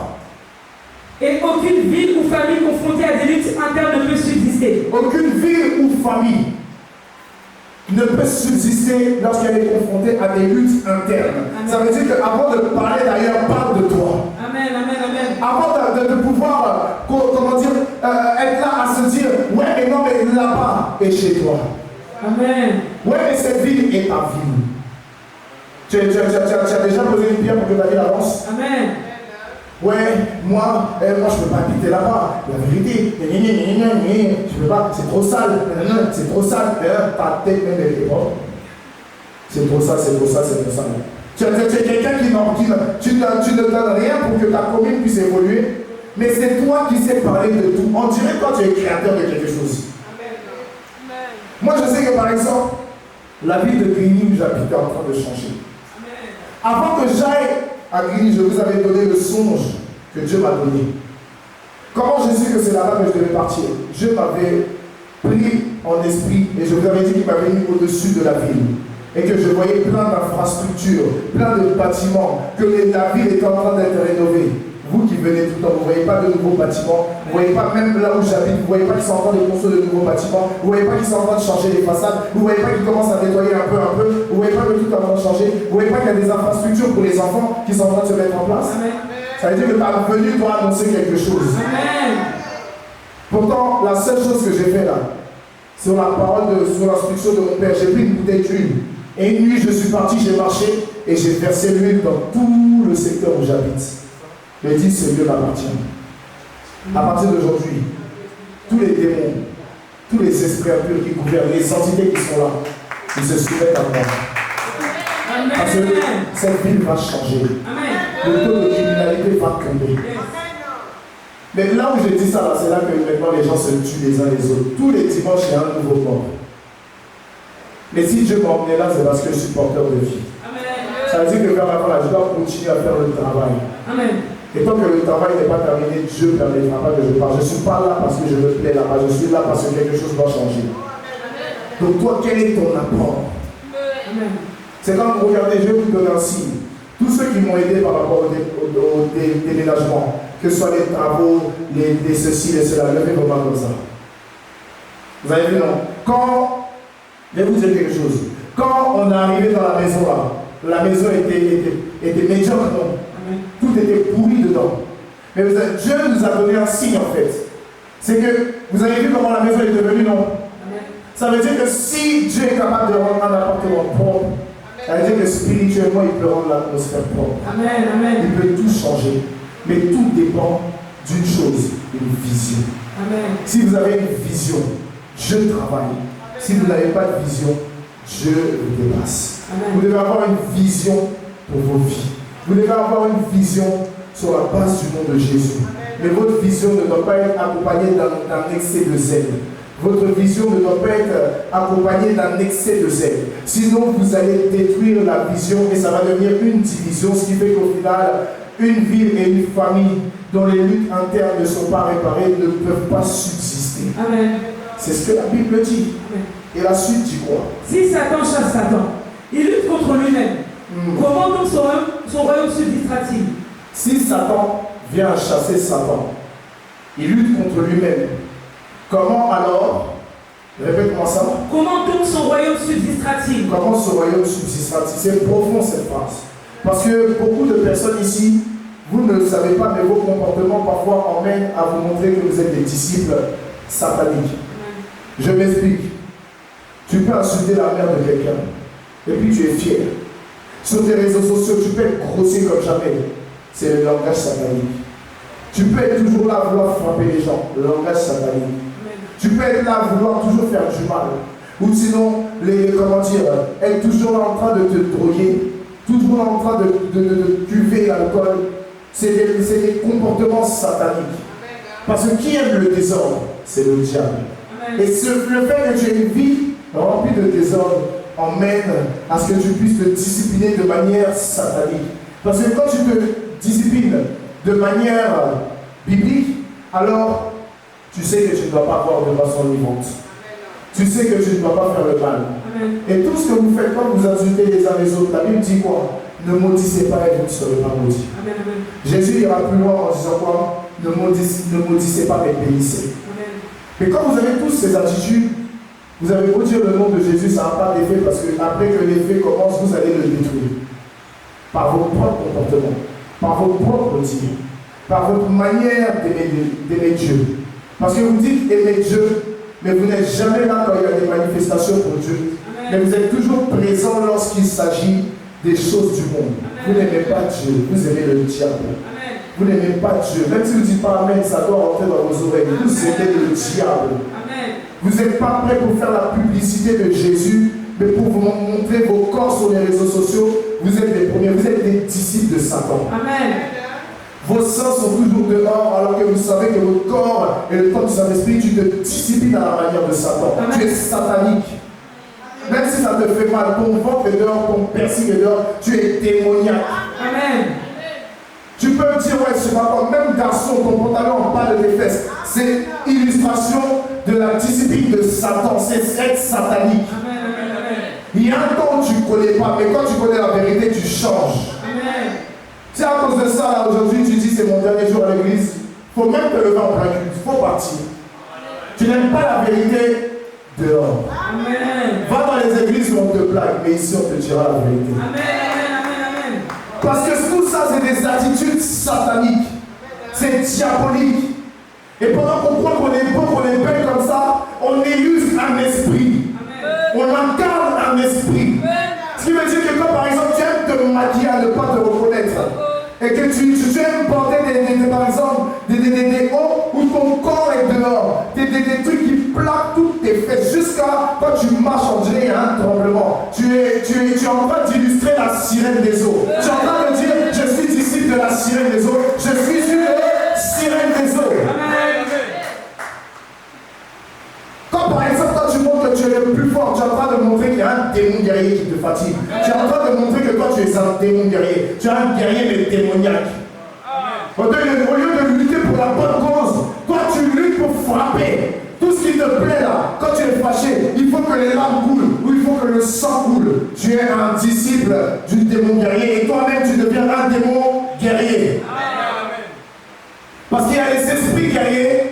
Ça veut dire que c'est le monde spirituel. Et les démons guerriers, ce sont l'aspect humain, l'aspect visible. Quand tu es violent, là, tu deviens un démon guerrier. Voilà ce que la Bible nous fait comprendre. Imagine-toi un peu toutes ces choses. Mais tu dis, je suis en Christ. Mais au final, tu manifestes que les œuvres de Satan. Satan. Comment tu peux avoir un royaume qui évolue? Et au final, la Bible déclare que tout va disparaître. Donc ce royaume va disparaître. Mais ce sera plutôt un lieu que Dieu lui a préparé, parce que la Bible déclare dans le livre d'Apocalypse que Dieu a déjà préparé un lieu pour le diable et ses anges. En d'autres termes, il y a ceux qui sont les anges déchus et il y a ceux qui sont les disciples qui deviennent ses anges. Amen. C'est-à-dire que tous ceux qui ont une vie, comme on dit, qui emmènent toujours à la débauche, qui emmènent toujours à la perdition, qui se plaisent, qui ne veulent pas changer, ils ne pensent pas changer, ils n'ont même pas envie de changer. Ce sont des anges du diable. Amen. Voilà ce que la Bible nous fait comprendre. Parce que même la Bible nous fait comprendre dans le livre de Luc chapitre 22 à partir du verset 29 que Jésus dira quoi? Qu'il ira préparer, des places pour ses disciples. Il est en train de parler à ses disciples, on a vu ça hier soir. Et il dit, vous serez à côté de moi, prêts à juger le monde. Je vous donnerai d'être assis sur des trônes royaux, parce que vous le méritez. Vous avez décidé de changer. Vous avez décidé de tout abandonner. Vous ne méritez pas d'être jugé. Vous méritez d'être à mes côtés. Mais quelqu'un qui ne veut pas changer mérite son jugement. Quelqu'un qui ne veut pas avancer mérite son jugement. Quelqu'un qui ne veut pas évoluer mérite son jugement. Mais quelqu'un qui abandonne tout mérite d'être à côté de Dieu. Ça mérite. Et la Bible dit quoi? Et si moi je chasse les démons par Belzébul, vos disciples par qui les chassent-ils? Si moi je chasse les démons par Belzébul, vos disciples à vous par qui les chassent-ils? C'est-à-dire qu'il y a des personnes qui sont tellement spirituelles qu'elles sont capables. Je vais revenir encore sur ce gars-là, bizarre sur Instagram. Il doit être ce sorcier qui vous dit ceci. Si moi je suis un sorcier, lui il est quoi? Tu me connais ni d'Adam ni de Ève. Tu es capable de dire que je suis un gourou. C'est parce que ça veut dire que je suis dans une secte. Moi personnellement, je n'ai jamais été dans une secte. Je ne sais pas ce que représente une secte. Je ne sais pas ce qu'est une secte. Comment toi tu connais toutes les caractéristiques de ça? Tu es quoi? Tu es qui? Amen, amen. Tu es qui et tu es quoi? Moi je connais la maison du Seigneur. Et je sais qu'il est écrit, je suis dans la joie quand on me dit allons dans la maison du Seigneur. Donc toi là, si tu n'es pas heureux de ce qui se passe, tu es heureux où? Tu es heureux où? En d'autres termes, il y en a, ce sont des guignols spirituels. Ils emmènent tout dans une spiritualité qui emmène à du n'importe quoi. Des gens qui sont capables de parler de tout alors qu'ils ne connaissent rien. Voilà pourquoi les disciples de Maïs sont à dire, mais pourquoi tes disciples ne jeûnent pas? C'est parce que l'époux est là. Mais lorsque l'époux ne soit là, alors ils commenceront à jeûner. Comment ils ont commencé à jeûner? Il fallait que Étienne meure. Quand Étienne est mort, c'est là qu'ils ont commencé à jeûner. C'est là qu'ils ont commencé à se consacrer. C'est là que maintenant la Pentecôte va arriver. C'est là que toutes ces choses vont se mettre en place. La Pentecôte arrive, Étienne meurt. C'est là que Paul rentre en action. C'est là que Saul devient Paul. Il décide de devenir une autre personne. Pourquoi il n'a pas rencontré par un homme? Il a rencontré par la puissance de Dieu, la personne de Jésus. Jésus va lui dire, Saul, Saul, pourquoi me persécutes-tu? Il va dire, mais qui es-tu Seigneur? Pourtant la Bible est là qui respirait le crime et la menace. C'était un démon guerrier qui était là. Mais lorsqu'il arrive maintenant, la Bible dit qu'une lumière va l'aveugler, il va tomber du cheval, une voix se fera entendre. Mais la Bible dit là que tous ceux qui étaient là entendaient la voix mais ne voyaient pas d'où elle venait. Amen. Ça veut dire qu'il y a des situations là qui sont propres à toi-même. Mais le problème, tu vas agir comme un mouton à suivre tout le monde. Pourquoi tu es comme ça? Pourquoi tu fais ça? Parce que tes amis vont aller en boîte de nuit et puis les strings sont dehors. Il faut que toi aussi ton string soit dehors. Pourquoi tu fais ça? Ça là, c'est pour mettre en dessous de pantalon. Pourquoi tu as besoin qu'on fasse ça? Donc en fait, tu as un esprit de hypocrite qui est en train de te fatiguer. Tu veux aussi devenir comme une hypocrite. Il faut dire ça en même temps. Si c'est ça, là, sois bien hypocrite, mais ne fatigue pas. Et maintenant, il y a les hypocrites qui sont hypocrites qui dépassent les personnes comme toi et les autres dans le ministère. Amen. Parce que la Bible déclare dans le livre de Matthieu 21, verset 31, que les publicains et les prostituées vous dépasseront dans le ministère. Il y a celles qui ne comprennent rien à leur vie et elles veulent devenir comme ça, elles sont bêtes comme la pied. Et il y a celles qui savent ce qu'il y a dedans parce qu'elles l'ont déjà vécu et elles veulent sortir de ça, elles connaissent leur histoire, elles avancent vers Dieu. Et quand elles commencent, ce sont elles les chasseuses de primes de la sirène des eaux. Amen. Elles n'ont pas le temps parce qu'elles savent. Quand elles sont là et elles perdent tout à cause de la sirène des eaux. Elles perdent tout. À un moment donné, elles se disent non, j'ai déjà perdu ce qui me fait mal. Ça me fait mal, je ne peux plus, je ne peux plus, je ne peux plus. Je coupe avec Alfred, je coupe avec Simon, je coupe avec Freddy, je coupe avec Mathias, je coupe avec Chloé, je coupe avec Léa, je coupe avec Clémence, je coupe avec Sandrine. Je coupe parce que j'ai déjà perdu un bien précieux que Dieu m'avait donné. Quand Dieu donne, n'oubliez pas que Job dit, c'est Dieu qui donne, c'est Dieu qui reprend, que son nom soit béni. Même si ça te fait mal, son nom est toujours béni. Amen. Ça veut dire que vers la fin, c'est à toi de prendre conscience que non, j'ai perdu des choses, j'ai perdu du temps. Ma vie se réduit à rien, c'est à moi maintenant, je coupe avec tel, je coupe avec tel, je coupe avec tel, parce que ma vie doit avancer. Amen. C'est à toi de te battre. Et parfois là, la personne avec qui tu dois couper, c'est toi-même. Amen. Tant que tu ne coupes pas avec toi, tu continueras à vivre comme ça. C'est avec toi que tu dois couper. Tu dois te déconnecter de ta personne. Tu dois te déconnecter. Sinon, tu vas continuer à faire ce que tu veux. Et le problème, c'est que tu fais ce que tu veux, tu ne fais pas ce que Dieu veut. Et quand tu fais ce que tu veux, tu meurs, tu vas où? Satan avoir un royaume qui tient, si lui-même, son royaume se détruit par lui-même, Satan peut-il combattre Satan? Amen, amen. Et la Bible dit quoi par la suite? C'est pourquoi ils seront eux-mêmes vos juges. C'est pourquoi ils seront eux-mêmes vos juges. Mais si c'est par l'Esprit de Dieu que je chasse les démons, alors le royaume de Dieu est venu jusqu'à vous. Mais si c'est par l'Esprit que je chasse les démons, alors le royaume de Dieu est venu jusqu'à vous. Amen. Mais maintenant la Bible dit que la parole est venue, elle s'est faite chair. Mais voici que la parole, ils ne l'ont point reçue. Ça veut dire qu'il y a des coins là, où quand tu vas commencer à prêcher ce genre de message, celui qui t'invite te prend le micro et te fout à la porte. Amen. Parce qu'il sait que ce genre de choses-là, ça va tuer son intérêt. Il y a des personnes qui prêchent parce qu'ils savent qu'en disant de bonnes choses, ça touche le cœur du peuple. Et le peuple commence à faire des offrandes. On n'est pas là pour les offrandes, on est là pour sauver les âmes. Amen. On n'est pas là pour soutirer l'argent, on est là pour l'évangile de Jésus-Christ. Yes. On n'est pas là pour toutes ces choses. Dieu peut donner l'instruction, c'est autre chose. Mais de ton plein gré décider de ceci, cela, tu as besoin d'être corrigé. Tu es un faux pasteur. Amen. Je vais parler un peu aujourd'hui. Il y a des pasteurs qu'on doit sanctionner dans le monde entier.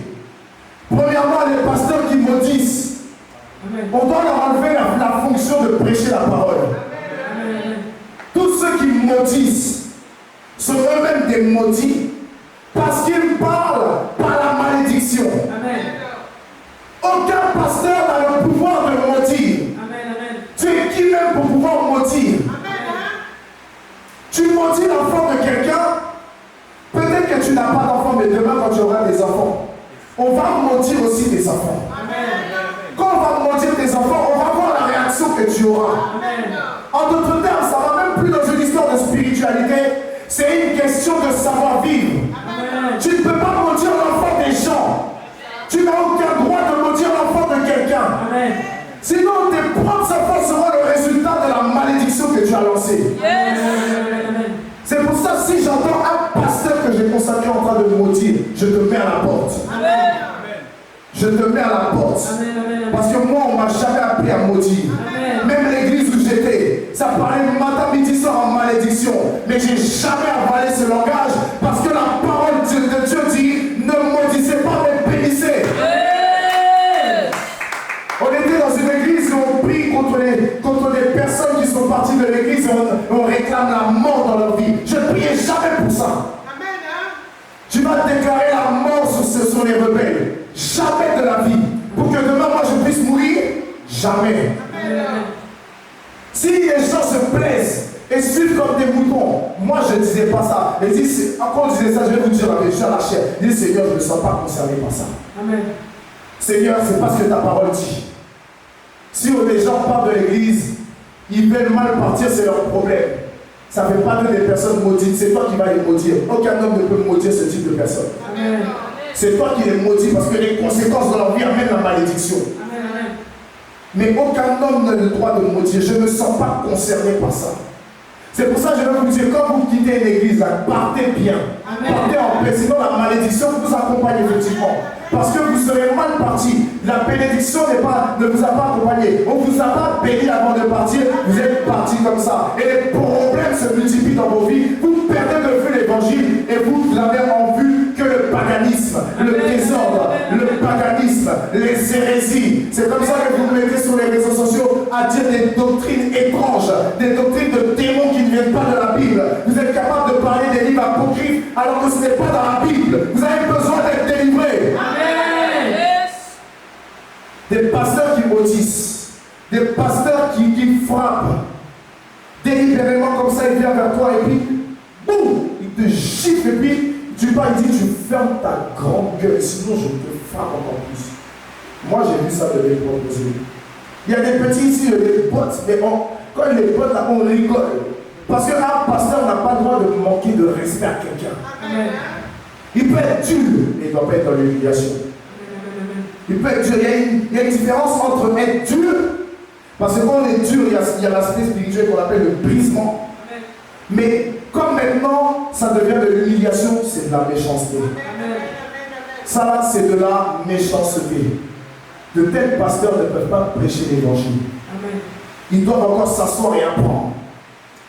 Que ce soit des gens de ma génération, comme des gens avant ma génération. Ils doivent s'asseoir parce qu'ils doivent comprendre qu'est-ce que l'évangile. L'évangile peut être dur à écouter, mais l'évangile peut être aussi entendu. On n'a pas le droit de manquer de respect. On n'a pas le droit d'insulter délibérément. On n'a pas le droit de, comment dire, de maudire.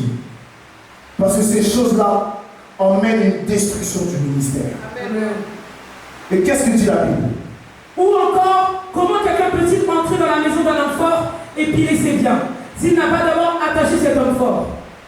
Comment toi tu veux prendre autorité sur un démon ou un esprit qui te fatigue, alors qu'au préalable, toi-même, tu t'es pas séparé de lui? Amen.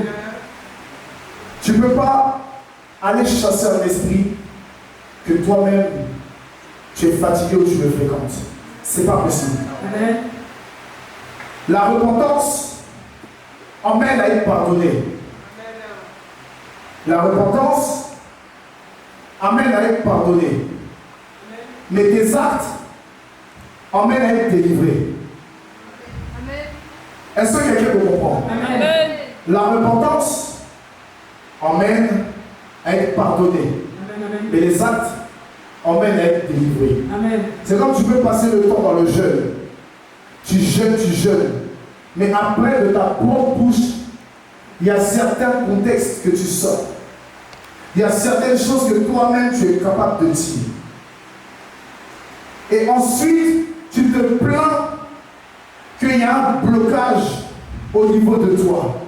Tu dis, je n'y arrive pas, mais ce que tu désires lâcher, toi-même tu le ramènes à l'existence. C'est pour ça que les personnes les plus bloquées dans leur vie, ce sont ceux qui se mettent facilement en colère.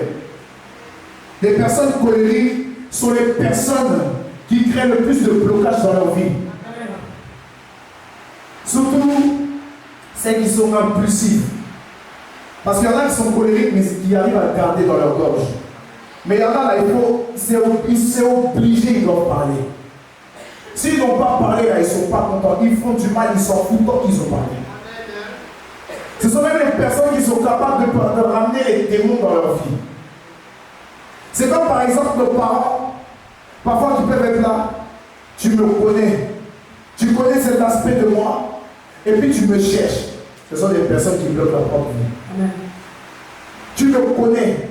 Si tu continues comme ça, je vais te gifler. Tu me connais. Je ne te connais pas. Pourquoi je te connais? Je ne te connais pas. Moi, je connais la personne biblique qui n'est pas biblique, on se connaît pas. Tu m'as mis au monde des doigts. Je ne te connais pas. Tu es ma femme, je ne te connais pas. Tu es mon enfant, je ne te connais pas. Tu es mon cousin, tu es mon aïe, je ne te connais pas. Pourquoi? Pendant que tu fais ça, elle a l'habitude, elle commence ses idées, la regarde comme ça avec nous. Elle fait, me pose son téléphone, je fais, ah, vas-y, parle. Et elle continue à parler. Et puis, à la fin, je pense, c'est bon, non, on va pas dire non. Non, mais c'est vrai, c'est-à-dire que la colère détruit. Et la colère fait perdre du temps.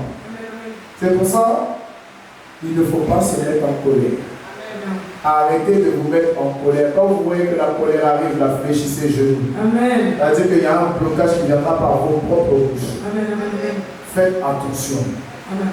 Moi, quand il y a quelqu'un qui commence à faire chose, si vous me connaissez, je ne parle pas. Quand tu commences, je ne parle pas. Surtout quand quelqu'un commence à vouloir montrer qu'il a un agacement, ma bouche se ferme. Ce que tu cherches, ne parle plus. Alors on ne peut pas te parler, et puis tu vas venir, tu couvres tes épaules et puis tu faut parler. Quand tu commences, il est plus sourire.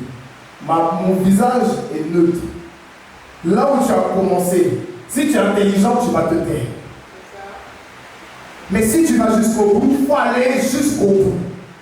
Parce que quand ça va commencer maintenant spirituellement, il faudra te dire c'est de ta propre faute, c'est pas la faute de quelqu'un.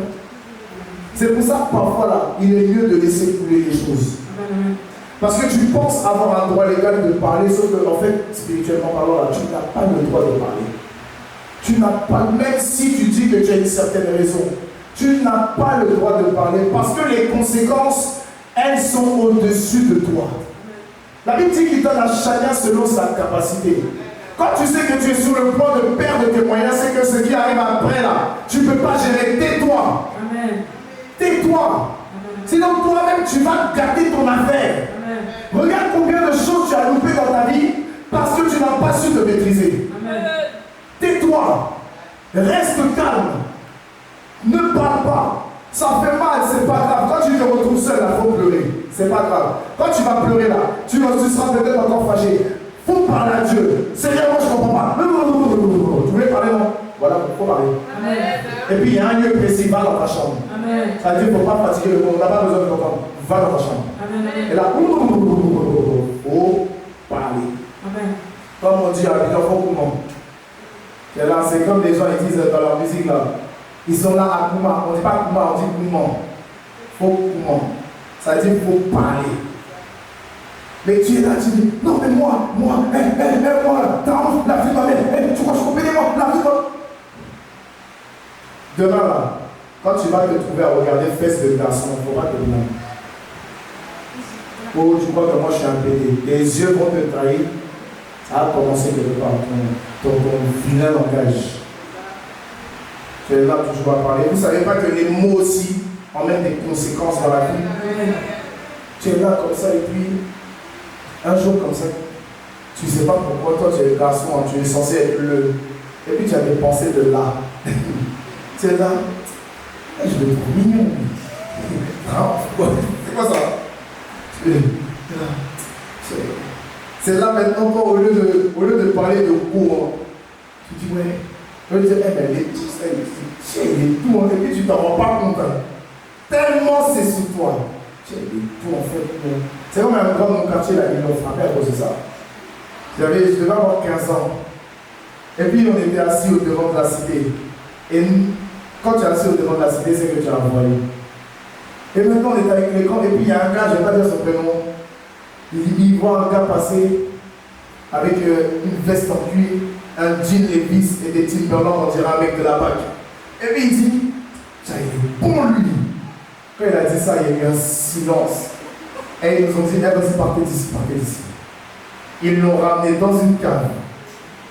Ils l'ont tabassé. Priscilla, ils l'ont tabassé. Quand il est ressorti, sa journée était finie. Il ne vendait plus, il est rentré chez lui. Ces deux yeux, qui a vu le dernier épisode de Récit Canaan?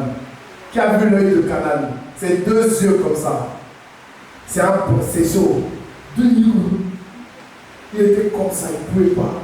Il dit, mais je rigolais. Ben non, on ne veut pas faire ça par contre. Ils l'ont mis encore une part. Pour dire que les mots que vous sortez de vos bouches, tôt ou tard, ça finira par vous atteindre. Amen. Que vous le vouliez ou pas. C'est pour ça qu'il faut faire attention. Il faut tourner 7 fois sa langue dans sa bouche avant de parler. Amen. Il ne faut pas sortir les choses au hasard. Il y a des personnes, on vous répète les mêmes choses parce que vous répétez les mêmes erreurs à cause de ce qui sort de vos bouches. Amen. Alors qu'il y a un moment donné, il faut que vous puissiez être sensé. Ça veut dire que vous prenez en termes de maturité. Amen. Et la maturité fait qu'on ne parle pas en vain. Amen. On ne parle pas pour rien. On ne parle pas tout le temps. On le laisse parfois couler. Même si ça fait mal. Par amour, parfois là, tu fermes ta bouche. Amen. Quand tu aimes quelqu'un, parfois là, il faut savoir se taire. Même si la personne se sent forte. La personne, toi tu sais que la personne est en train de foncer dans le mur, mais tais-toi. Tais-toi, la personne ne va rien comprendre si tu parles. Tu parles avec quelqu'un qui te coupe toutes les 30 secondes la parole. Elle ne va rien comprendre. Laisse-la parler quand elle finit la route qui ici. Et demain là, il y aura une situation, la même personne aura besoin de toi. Amen. C'est pour ça que la Bible dit pardonne 7 fois, 77 fois, 7 fois. Amen. Parce que c'est 7 fois, 77 fois, 7 fois que la personne aura toujours besoin de toi. Amen. Est-ce que vous comprenez? C'est pour ça qu'il faut savoir faire attention. Faites attention à ce qui sort de vos bouches. Amen. On ne sait pas de quoi il fait demain. Même dans une seconde, on ne sait pas de quoi ce sera fait. Faites attention. Et qu'est-ce que nous dit la parole? Alors seulement il priera sa maison. Non, il ne faut pas que tu te sens concerné, il faut bien dire. Alors seulement il priera sa maison. Celui qui n'est pas avec moi est contre moi, et celui qui ne rassemble pas avec moi disperse. Merci Seigneur. On arrive enfin dans le sujet de l'Église. Celui qui n'est pas avec moi est contre moi. Amen. Mais celui qui ne rassemble pas avec moi disperse. Celui qui ne rassemble pas avec moi disperse. Amen. Je vais te poser une question aujourd'hui. Est-ce que toi tu es avec Jésus ou pas? Amen. Ne dis pas Amen. Parce que quand il y a évangélisation là, tu es où? Hein? Le zélé, la zélé là, tu es où? Mais quand ici il faut parler en langue tous les dimanches, tu parles en langue. Tout à l'heure tu étais en train de danser. On a dit ne venez pas seul, tu es venu avec qui? Tu es venu avec ton ombre. Et puis le pire c'est que tu viens en retard et tu es fier. Il y en a vous venez par trimestre, par semestre et vous êtes fiers. Vous êtes contre Dieu, vous êtes ennemi de Dieu. La Bible dit, celui qui n'est pas avec moi est contre moi. Amen. Quand tu fais ce que tu veux, tu es ennemi de Dieu. Amen. Amen. Il y a évangélisation, tu n'es pas là, tu es ennemi de Dieu. Amen. Il y a un programme, tu n'es pas là, tu es ailleurs, tu es ennemi de Dieu.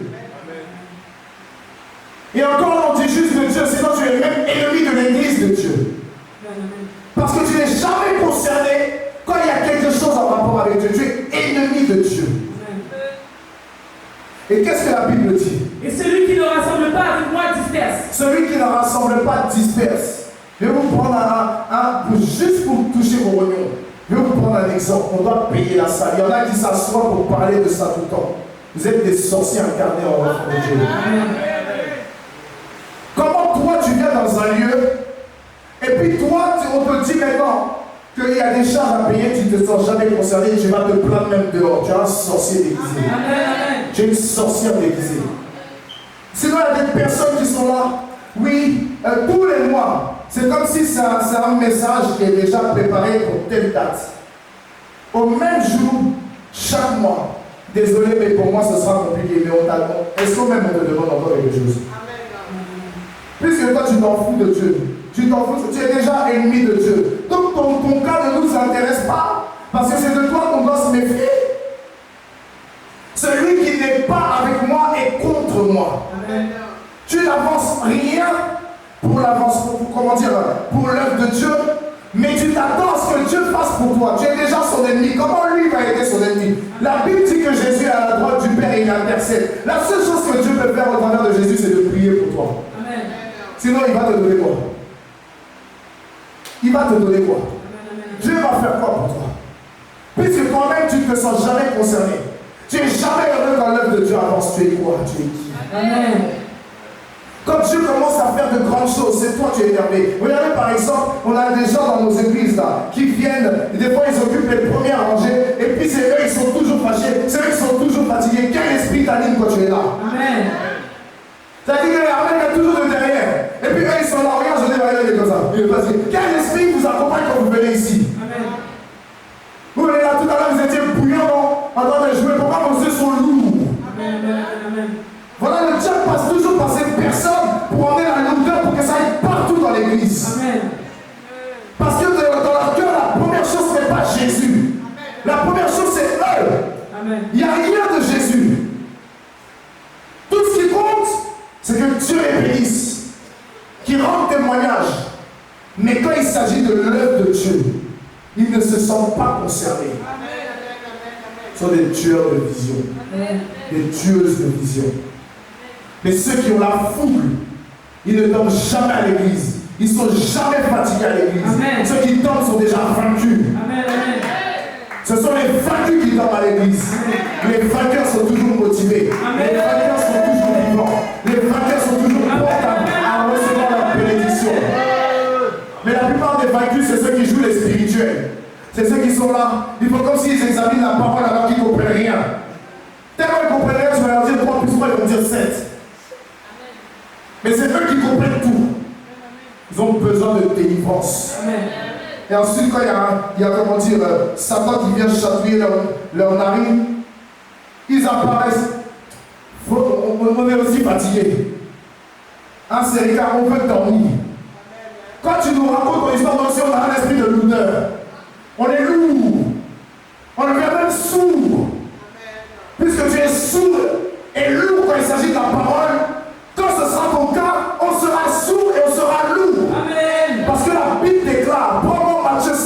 Genèse 1. Vous allez comprendre que tout est dans la Bible. Dépêche-toi, c'est le même livre. Ne jugez pas afin de ne pas être Lis doucement. Je veux que tout le monde entende. Ne jugez pas afin de ne pas être jugé. La deuxième partie dit quoi? Car on vous jugera de la même manière Car on vous jugera de la même manière que vous aurez jugé. que vous aurez jugé. Et on utilisera pour vous la mesure dont Et on utilisera pour vous la mesure dont vous vous serez servi. dont vous vous serez servi. Ça veut dire que quand la parole passe, vous êtes sur votre téléphone. Vous êtes, regarde comme lui, on dirait il a abattu. Pourtant il a habillé tout en blanc. Vous êtes comment dire? Vous êtes sur votre téléphone. C'est là que vous êtes en train de bouquiner. En fait, vous cherchez quelque chose pour tenir. Là, le jour où vous avez un problème, on va utiliser le même comportement. Amen. Ne soyez pas dans le mal et ne dites pas on est méchant. Vous-même, vous êtes méchant vers Dieu. Amen. Parce que vous dites que vous avez besoin de Dieu, mais regardez vos comportements. Amen. Et ensuite, quand on vous dit de prier, c'est vos gestes, mais il n'y a pas de voix. C'est comme quelqu'un, un artiste, qui va faire un concert, et puis il a un micro, et puis il fait du playback. Quand tu fais du playback en la prière, Amen. parce que tu entends ce qu'il y a dans mon cœur, tu n'as pas besoin de parler, tu as besoin d'ouvrir ta bouche pour le coup. Parce que tu es déjà en danger. Tout à l'heure, il y avait un combat spirituel. Pour moi, il y avait un qui était comme ça. Tu es devenu indien. Ou sinon, je me retouche. Ça veut dire que ça déambule comme ça. Donc, toi, au lieu de prier, tu as envie de sirène dans ton corps. On te dit de prier, d'envoyer le feu. C'est quoi ça? Ou tu es en train de faire incantation, tu es contre la prière, on va brûler tes œuvres. On va brûler tes œuvres. C'est toujours à l'église, tu es fatigué, mais dehors, là, j'ai plein de vie. Amen. Et ça veut dire que tu es une personne qui dort, mais au revoir. Dehors, ton abri t'appelle. Tu fais quoi ici? C'est comme Richard Crémet qui a dit, Jésus, tu fais quoi ici? Ça veut dire que toi, là où il y a la mort, tu ne sais pas ta place. Parce que le monde a besoin de toi. Ce n'est pas ta place. Parce que le corps du Christ a besoin de toi. Mais toi, c'est le contraire. Ça veut dire que même Dieu est choqué. Il te dit, mais oh, tu fais quoi ici? Le monde et les païens ont besoin de toi. Toi, tu vas le comprendre comme quelqu'un de frustré. Ouais, mais si c'est ça, je pars. Alors que tu ne comprends pas qu'il te dit, va gagner des salles. Tellement tu es anti-Bible. Tu n'es pas loin d'être anti-Christ. Anti-Christ. Parce que rien de Christ ne te plaît. Amen. Tu es un opportuniste. Tu es une opportuniste. Tu viens parce que Dieu donne, mais tu n'as rien à offrir à Dieu. Amen. Alors que normalement, ce que tu devais donner, c'est ta vie. Amen. Mais ça ne t'intéresse pas. Parce que toi, tu as ta vie, toi, tu as des projets, toi, tu as des ambitions, tu as des choses personnelles. Normalement, il n'y a qu'une chose qui est personnelle, c'est ton salut. Mais toi, tout est personnel. Tu as besoin de délivrance, tu as besoin de t'asseoir, tu as besoin d'être enseigné, tu as besoin d'être éduqué. Parce que spirituellement parlant, ton éducation est à revoir. Et qu'est-ce que dit la suite? Reprends notre passage. C'est pourquoi je vous dis. C'est pourquoi je vous dis. Tout péché. Tout péché. Tout blasphème sera pardonné aux hommes. Tout blasphème seront pardonnés aux hommes. Mais le blasphème contre l'esprit. Mais le blasphème contre l'esprit Ne leur sera pas pardonné. ne leur sera pas pardonné. Tu es en train de. Toi, il y a une situation. C'est comme j'ai un frère. La vie est bizarre. J'ai un frère. Je ne sais pas s'il est encore pasteur ou pas. Je ne peux pas vous dire. Mais j'ai décidé de me séparer de ce genre, de cette personne. Mais je me rappelle, vous qui le connaissez, vous fermez vos bouches. Je me rappelle, quand il allait mal, il sort de la même église que moi. Il m'a appelé. Il m'a dit, présente-moi ton père. Je suis en train de me dire, je ne te présente personne. Il était clair, je ne te présente personne. Quand moi, on m'a mis dehors de l'église là, vous étiez tous en train de me critiquer. Vous disiez ceci, maintenant que vous voyez que ça va un peu chez moi, toi tu viens vers moi pour moi. Il faut rester chez mon père là-bas. Et j'en ai parlé à mon père m'a dit non, laisse-le venir. Il m'a dit, souviens-toi du songe que tu as eu. Effectivement, j'avais eu un songe où j'avais dit qu'il y avait des personnes qui venaient vers eux, vers lui plutôt. Et il ne voulait pas les recevoir. Je lui ai dit non, laisse-les venir. Et à cause de ça, sur la parole de mon père, je lui ai présenté. Et je lui ai dit, tu gâtes mon nom, toi, tu vas voir. Résultat des courses, il a gâté mon nom de toutes les manières. C'est un frère que j'ai aidé, même pour ouvrir son église, sachant que ce qu'il faisait n'était pas de Dieu. Mais il fallait qu'il ait une leçon. Parce qu'on ne se lève pas du jour au lendemain pour dire je suis prêt à aller servir Dieu. Comme ça, vous qui jouez les spirituels, calmez-vous, vous n'êtes arrivé encore nulle part. On ne se lève pas du jour au lendemain pour dire qu'on a l'onction. Parce que tu as chassé un démon, d'accord? Quand le vieux père de ce démon va venir, il faut le chasser. Amen. Oh, j'ai l'onction. Tu as quelle onction même? Tu as quelle onction? Tu as quelle onction? J'ai un appel. Qu'est-ce qui parle en faveur de ton appel? Tu as fait quoi même depuis que tu as appelé? Tu as fait quoi depuis que tu es consacré? Tu as juste la bouche et tu désobéis en désordre. Le gars, parce que mon père lui a dit de s'asseoir à côté de moi pour pouvoir apprendre, il n'est pas content parce que lui et moi on a été consacrés en même temps. Sauf qu'on a été consacrés en même temps, mais j'ai bâti avant toi. C'est-à-dire une expérience que j'ai qui va te servir pour que toi peut-être tu ailles plus loin que moi. Mais le problème c'est que l'homme n'aime pas que quelqu'un soit plus haut que lui. Ça veut dire que c'était un orgueilleux. Mais ce que j'ai aimé chez lui, c'est que lui, il n'a pas caché. Il est venu me dire, tu es mon frère. Et franchement, on ne peut pas être comme ça entre nous. Je ne vais pas te mentir. Ça m'a fait mal et j'ai été jaloux de toi. Quand comment dire, papa j'ai dit à Dieu que je dois m'asseoir. Je me suis dit, mais j'ai été consacré au même titre que lui. J'ai la grâce, j'ai l'onction. Pourquoi? Quelqu'un qui dit ça déjà est déjà foutu. Mais il a reconnu. Le fait de reconnaître, c'est que tu peux aller loin. Amen. Il y en a ici, vous êtes incapables de reconnaître vos torts, incapables de reconnaître certaines choses, incapables, ce qui fait que vous êtes toujours en train de camper sur les mêmes comportements et rien n'avance. Mais le problème, c'est que c'est vous-même vous faites du mal. Il faut savoir parfois reconnaître. Il n'a pas mis la faute sur quelqu'un, c'est ce qu'on a vu dans la semaine. Il faut savoir d'abord remettre la faute sur soi-même. Esaïe a dit malheur à moi parce que je suis perdu car mes lèvres sont impures. Et ensuite il a dit je suis au milieu d'un peuple qui est impur. Ce qui veut dire que peut-être le peuple est devenu impur à cause de lui-même ses propres lèvres. Est-ce que quelqu'un me comprend? Tant que tu ne sais pas reconnaître, tu ne peux pas avancer. C'est pas possible. Tu dis ma famille est méchante. Peut-être qu'en fait c'est toi le méchant de la famille. Tu ne sais même pas. Tu ne sais pas. Tu dis ma soeur est méchante. Peut-être que c'est toi qui es méchant. Peut-être que c'est toi qui es méchante. Peut-être que la personne elle te demande juste un peu d'attention, mais quand tu es méchant, en fait, tu ne penses qu'à toi. Et mais tu dis que tout le monde est méchant dans ma famille, c'est toi en vérité le vrai méchant. Quelqu'un qui constate trop la méchanceté, alors qu'il y a plusieurs personnes en face qui disent le contraire, c'est la personne même qui est en face des gens contraires qui est en tort. Il n'y a rien à faire. Puisque la Bible déclare que le témoignage se passe sur deux personnes. Toi tu es seul, mais en face il y a plusieurs personnes. Tout le monde te répète les mêmes personnes. Tu entends, mais tu veux quand même avoir raison. Tu entends un point même final. Tu entends. Amen. Tu dois apprendre à accepter. C'est ça aussi le début de l'humilité. Et regardez par la suite. Celui. Oh, il y a quoi celui? Celui. Ta coiffure entrée, celui. C'est bon. Tu es celui. Non, tu es celle. Tu es une femme. Mais par la suite, un soir, on sortait d'un culte. Un mardi, mets ton téléphone sur silencieux, sinon je te sanctionne. Si on prend un téléphone, te mets sous discipline. Donc mettez votre téléphone sur silencieux. Ne pas dire regardez le message. Un soir, on sort du culte. Et voici que on était en train de parler. Et puis mon père m'appelle, on était à Saint-Lazare. Je me rappellerai toute ma vie. Et mon père nous parle. Et il voulait persuader mon père qu'il était prêt à bâtir. Il lui a dit, est-ce que tu as un nom pour l'église? Il a parlé chinois.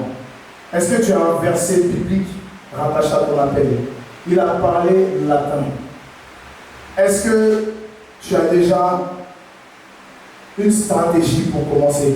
Il a parlé le suédois. Il lui a dit, tu t'assois à côté de ton frère, tu n'es pas prêt. Tu m'as pris comme père, tu obéis. On raccroche, son cœur est mort. On arrive devant un escalator. Il dit, mon frère, tu ne m'as parlé.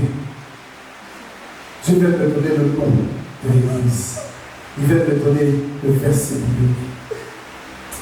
Il y a des pasteurs là qui peuvent vous corrompre. Faites attention. Quand on te dit c'est pas ça là, ça ne sert à rien de trouver une solution tout de suite. C'est pas ça, tu vas te détruire, c'est pas ça. Il dit, ah, donc là, tout de suite tu as trouvé. C'est bon, tu te blagues toi seul. Mais si tu dis tu as trouvé, bon, Dieu fait ce qu'il veut. Mais moi je sais que Dieu n'est pas dans ton affaire. Pas fait Joe, je te parle, c'est moi-même je te parle. Dieu n'est pas avec toi. J'ai dit, Dieu n'est pas avec toi. Tu es mon gars, je dois te dire la vérité. Dieu n'est pas avec toi. Il pensait que je m'amusais, mais tu vas voir. Ce que tu veux faire, on va, un mois, ça ne va pas durer.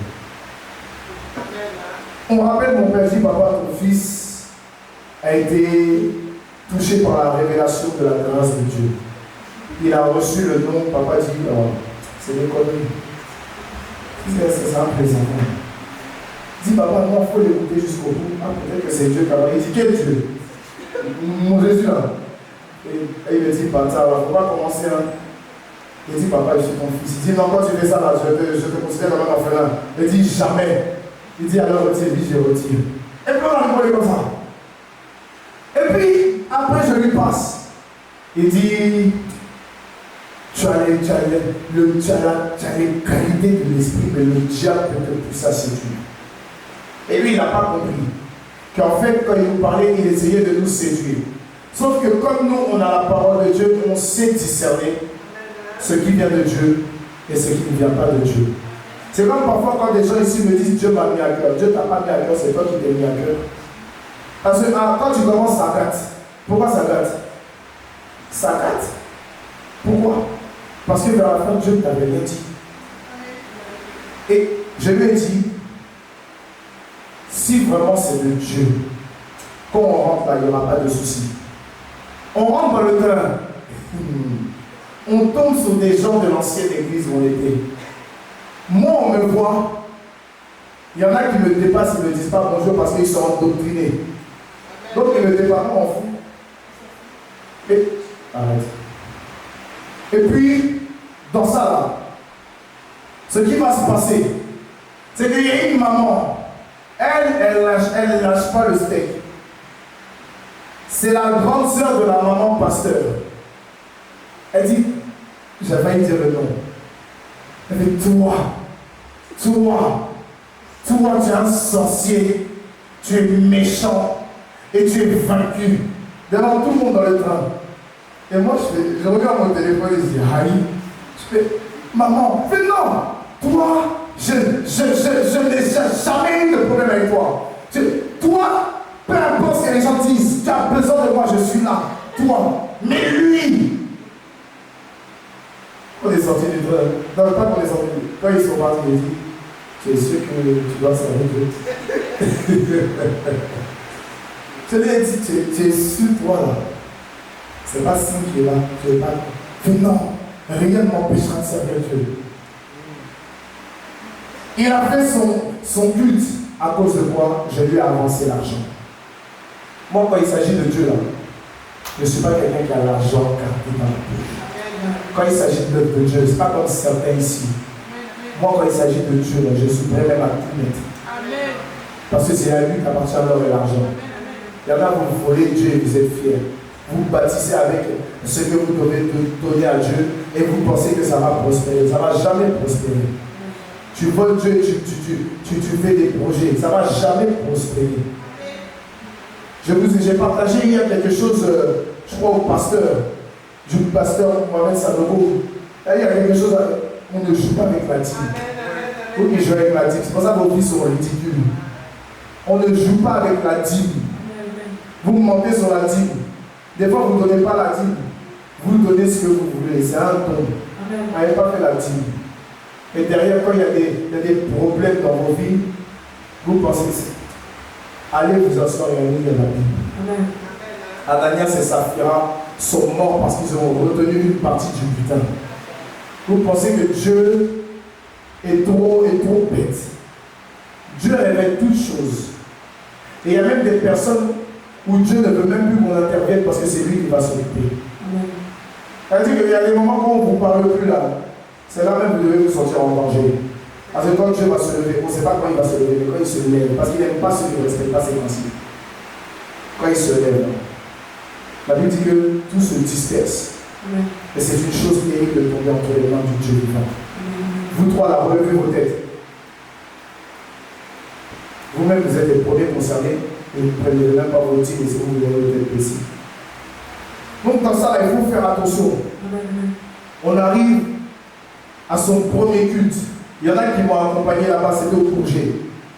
Le thème c'est je veux voir Dieu. On prêche. Quand on arrive, au lieu de prêcher, il est assis avec les deux fidèles qui sont là et puis ils sont en train de discuter. Je l'ai pris à côté, j'ai dit, tu refais ça une fois, j'enlève ma bouche dans mon affaire. Soit tu es un serviteur de Dieu, soit tu tiens un bar.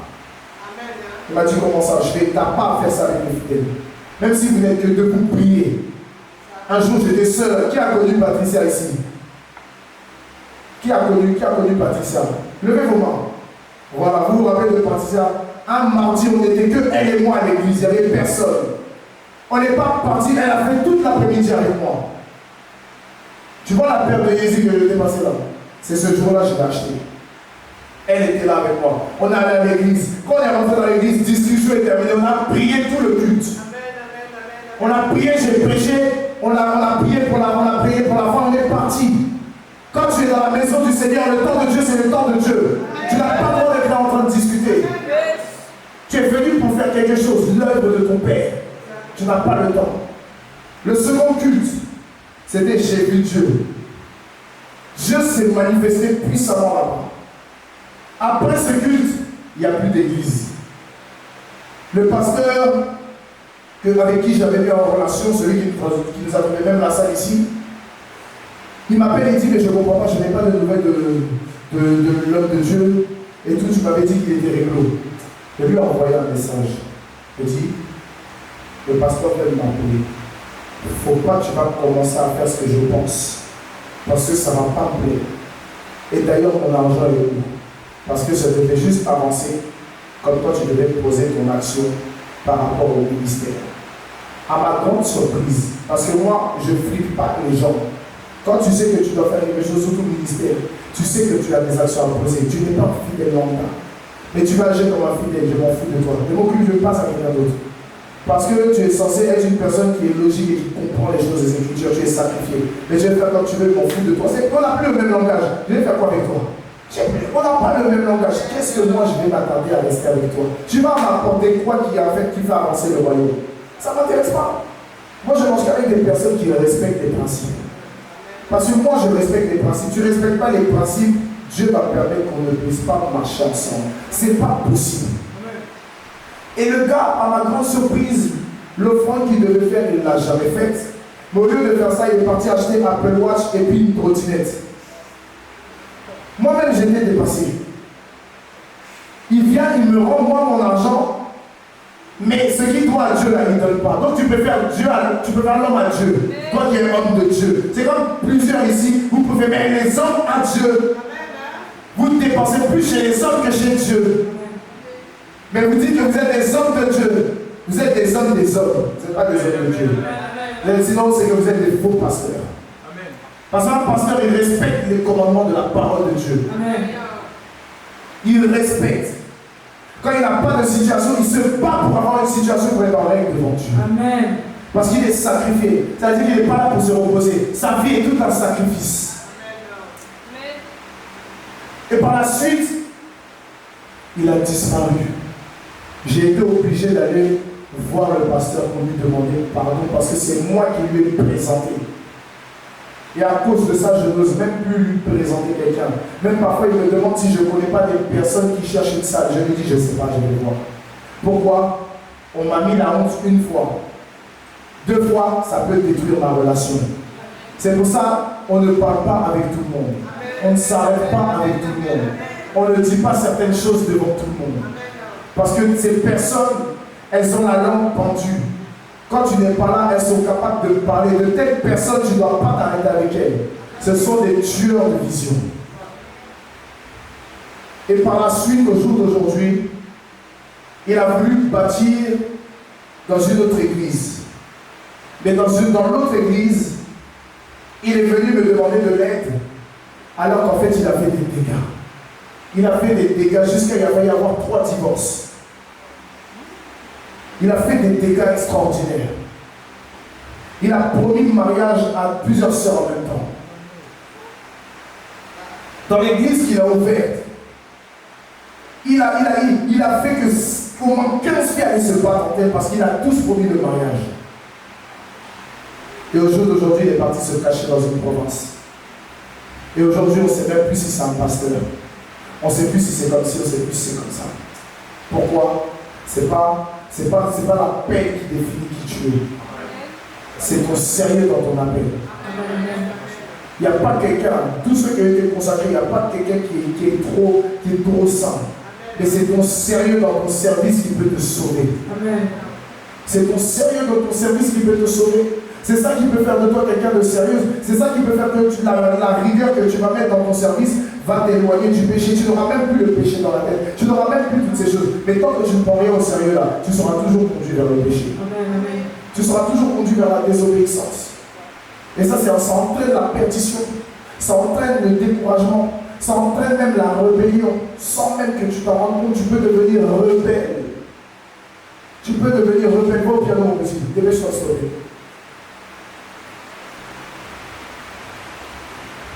Fais-moi que ça coule, que ça coule. Fais-moi ça. Que ça coule, que ça coule. Mets-moi direct l'orchestre.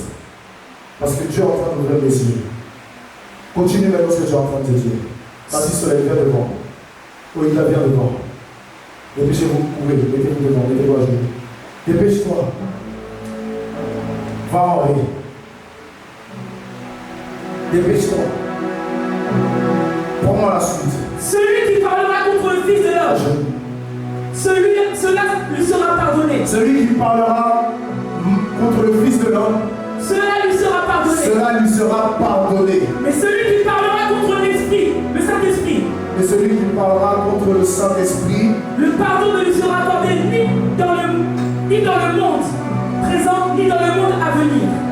Ce qui veut dire que lorsqu'il s'agit de Jésus à la croix, il dit Père, pardonne-leur car ils ne savent pas ce qu'ils font. Yes. Mais le problème, il a dit je ne vous laisserai pas orphelin. Donc il emmène quelqu'un qui n'est plus semblable à un fils, mais semblable à un père. Et le Saint-Esprit est l'apparence invisible de l'accomplissement du Père. Ce qui veut dire que quand tu penses sur le Saint-Esprit, tu es en train d'engager Dieu dans un mensonge. Ça ne t'est pas imputé. La Bible nous fait comprendre encore que Pierre, lorsqu'il va dire, on va lui dire qu'il était avec Jésus, il va dire que Dieu me punisse, je ne le connais pas. Il a engagé la personne du Fils de l'homme. Mais s'il avait engagé la personne du Saint-Esprit, Dieu se serait levé contre lui. Il y a des personnes qui ont bien commencé avec Dieu, mais qui ont engagé le Saint-Esprit dans des choses où elles ne devraient pas l'engager. Des personnes, assieds-toi bien. Mets-toi debout.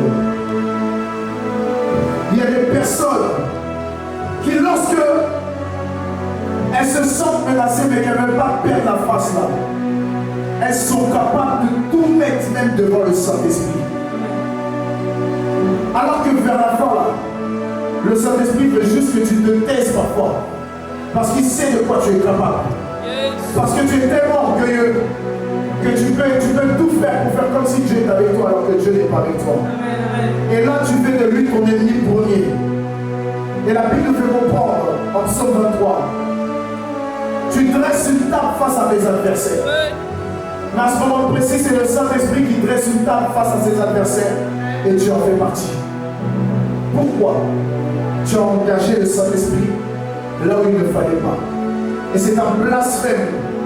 Ce qui veut dire que quand toi tu commences à prier, tu es en abomination. Joue bien. Tu es en abomination devant le Seigneur. Voilà pourquoi la Bible déclare que la prière du pécheur est une abomination devant Dieu. On ne parle pas de celui qui a péché et qui vient demander pardon, mais c'est celui qui pêche et qui est capable de justifier par le Saint-Esprit le pourquoi du comment. tu ne peux pas faire de telles choses. Tu dois comprendre que le Seigneur t'aime, mais il y a des principes. Le Seigneur t'aime, mais il a des lois. Le Seigneur t'aime, mais il a des exigences. Et si tu n'arrives pas à faire cela, alors le Seigneur, en voyant que tu blasphèmes contre lui, ne dira rien, mais le jour de ton jugement, ce sera terrible. Est-ce que quelqu'un me comprend? Amen. Et qu'est-ce que nous dit la suite? Dites que l'arbre est bon. Comment ça? Et que son fruit est bon. Ou bien dites que l'arbre est mauvais. Et que son fruit est mauvais. Car on reconnaît l'arbre à son fruit. Ça veut dire que vers la fin, là, il y a des personnes aussi avec qui il ne faut pas marcher. Parce que vous allez faire le mal et elles vont dire que ce que vous faites, c'est bien. Elles vont même vous encourager dans le mal. En vous faisant croire que tout ce que vous faites, c'est bon. Alors qu'il y en a qui vous aiment et qui vous diront la vérité coûte que coûte. Que ça plaise, que ça ne plaise pas. Ils viendront et vous diront les choses comme elles doivent être dites. Même si elles savent que vous n'aimez pas qu'on vous dise ça, elles vont vous dire parce qu'elles vous aiment. Elles vont vous dire non pas pour vous sauver, mais pour vous choquer afin que quelque chose change dans votre esprit. Que votre mentalité change. Mais quelqu'un qui ne vous dit rien, c'est quelqu'un qui ne vous aime pas. Et il y a un autre cas aussi. C'est lorsque quelqu'un vous parle et que la personne ne vous parle plus. C'est que la personne a décidé de passer à autre chose. Dans ce cas de mesure, ça veut dire que vous qui avez accès à la présence de quelqu'un, vous êtes sorti de sa présence. Amen. Vous n'avez plus le droit à être dans sa présence. Parce que la personne refuse que vous ayez accès à elle, accès à lui. C'est comme par exemple, quand tu passes ton temps à bloquer des gens que tu débloques, c'est parce que vers la fin, tu te mens à toi-même. Tu es un menteur et tu es une menteuse. Tu te dis c'est pour mon bien, mais tu ne veux pas de ton bien. Et ton arbre ne veut faire sortir que du mal. Parce que tu as un arbre qui est mauvais. Tu as un arbre qui donne des fruits pourris. Mais lorsque tu veux changer, ton arbre peut devenir autre. Et ton arbre peut apporter de bons fruits. Et c'est là que la Bible dit dans le livre de Psaume, chapitre 1, qu'il est semblable à un arbre planté près d'un courant d'eau, dont le feuillage ne flétrit pas et qui donne son fruit en sa saison. Et même en toute saison. Et tout ce qu'il fait, lui réussit. À ce moment précis, tu peux être une personne considérée dans le royaume. Tu peux être une personne considérée dans la nation. Tu peux être une personne considérée dans ton environnement parce que tu marches sous un air qu'on appelle l'obéissance. Amen. Sans obéissance, ça monte, ça descend. Tu peux avoir tout le caractère que tu veux. Tu seras toujours la personne qui sera dans le pétrin parce que tu n'aimes pas écouter quand Dieu te parle. Amen. Mais quand tu parles bien, Dieu te bénit. Et la fin nous dit quoi? Race de vipères. Race de vipères. Comment pourriez-vous dire de bonnes choses mauvaises comme vous l'êtes? Comment pourriez-vous dire de bonnes choses mauvaises comme vous l'êtes? C'est-à-dire à des personnes, tu vas même dire de bonnes choses sur elles. Elles trouveront quelque chose à dire sur elles de mauvais parce qu'elles ont une langue de vipères et elles font partie d'une race de vipères. Tu vas les encourager, mais ce sont des races de vipères. Ils ont des langues de vipères. Non, je ne pourrais jamais le faire. Non, moi je suis comme ça. Ça a toujours été comme ça. Quand c'est comme ça, on te laisse comme ça et on va encourager quelqu'un d'autre. Parce que l'un n'est pas une race de vipères, mais c'est une race de vainqueurs. Amen. Voilà la différence entre quelqu'un qui veut évoluer. Quelqu'un qui veut évoluer se laisse enseigner. Il laisse qu'on lui parle. Mais quelqu'un qui ne veut pas évoluer, il va continuer comme il le souhaite. Et c'est une déchéance en continu. Amen. Amen. Et la suite. En effet, la bouche exprime ce dont le cœur est plein. Parce que la Bible dit, car c'est de l'abondance du cœur que la bouche parle. C'est pour ça que quand vous êtes là en train de dire quelque chose après, vous dites, vous rigolez, vous mentez, vous le pensez. Amen. Vous le pensez. C'est pas faux. Il y a taquiné et puis il y a taquiné. Amen. Quand il y a quelque chose que tu dis et ça pique quelqu'un, c'est parce que tu le penses. Amen. Amen. Amen. Donc arrête de mentir. La suite dit quoi? L'homme bon tire de bonnes choses de son bon trésor. L'homme bon tire de bonnes choses de son bon trésor. Pourquoi? C'est le travail qui paye. Amen. Et la suite. Et l'homme mauvais tire de mauvaises choses de son mauvais trésor. Uh-huh. Je vous le dis, le jour du jugement, les hommes rendront compte de toute parole inutile qu'ils auront prononcée. Est-ce que vous entendez ce que la Bible dit? Il n'a pas dit toute parole. Il a dit le jour du jugement. Répète-moi ça. Le jour du jugement, Les hommes rendront compte Les hommes rendront compte de toute parole inutile de toute parole inutile qu'ils auront prononcée. qu'ils auront prononcée. Amen. Ça veut dire qu'il y a des paroles là qui ne sont pas censées sortir de ta bouche. Le jour du jugement, tu vas devoir expliquer à Dieu pourquoi tu as dit ça. Amen, amen, amen. Et c'est là qu'on va voir si tu auras une excuse. Parce que ce qui est tragique, c'est qu'à ce moment précis, tu n'auras pas le temps de parler. Ton châtiment sera présent et prêt à te recevoir. C'est pour ça qu'il faut faire attention. Quand tu veux que Dieu te bénisse, assure-toi de lui appartenir corps, âme et esprit. Yes. Quand tu veux que Dieu te bénisse, assure-toi que ton caractère soit celui de Christ. Amen, amen. Quand tu veux que Dieu te bénisse, assure-toi que peu importe les difficultés, tu ne te détournes jamais de Dieu. Yes. Quand tu veux que Dieu te bénisse, assure-toi que même si tu n'as pas le dernier mot, tout va bien. Amen, amen, La amen. femme sunamite a perdu son fils de 12 ans. Mais à son mari, elle a dit tout va bien. Elle a perdu quelqu'un, il est mort.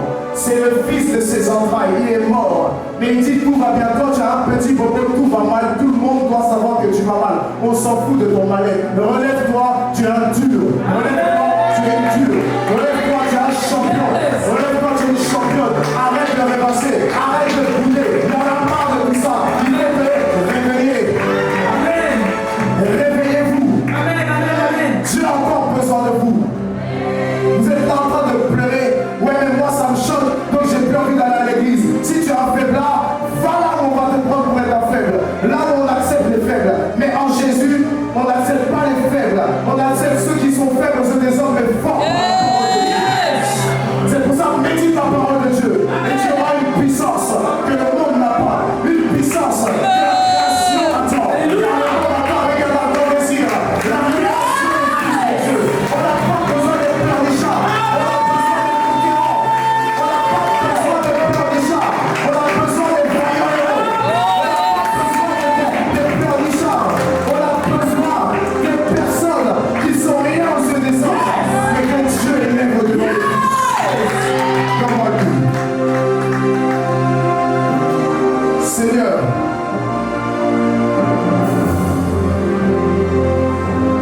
prends ma veste.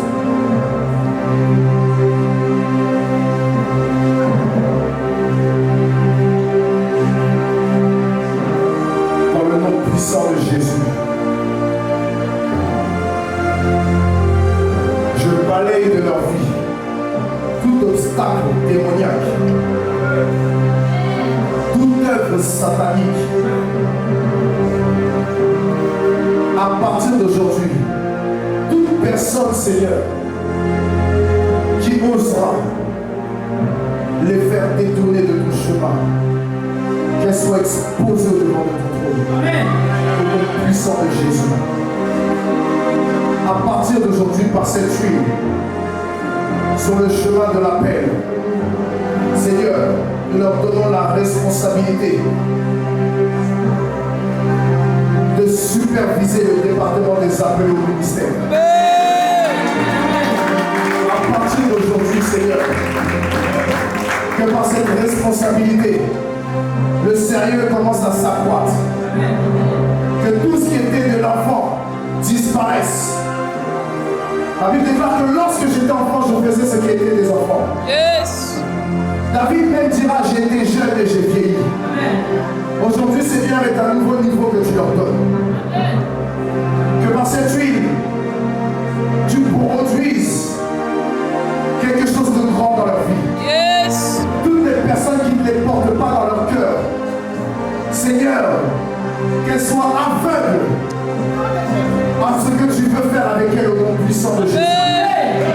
Qu'elles ne voient rien de ce que tu feras avec elles.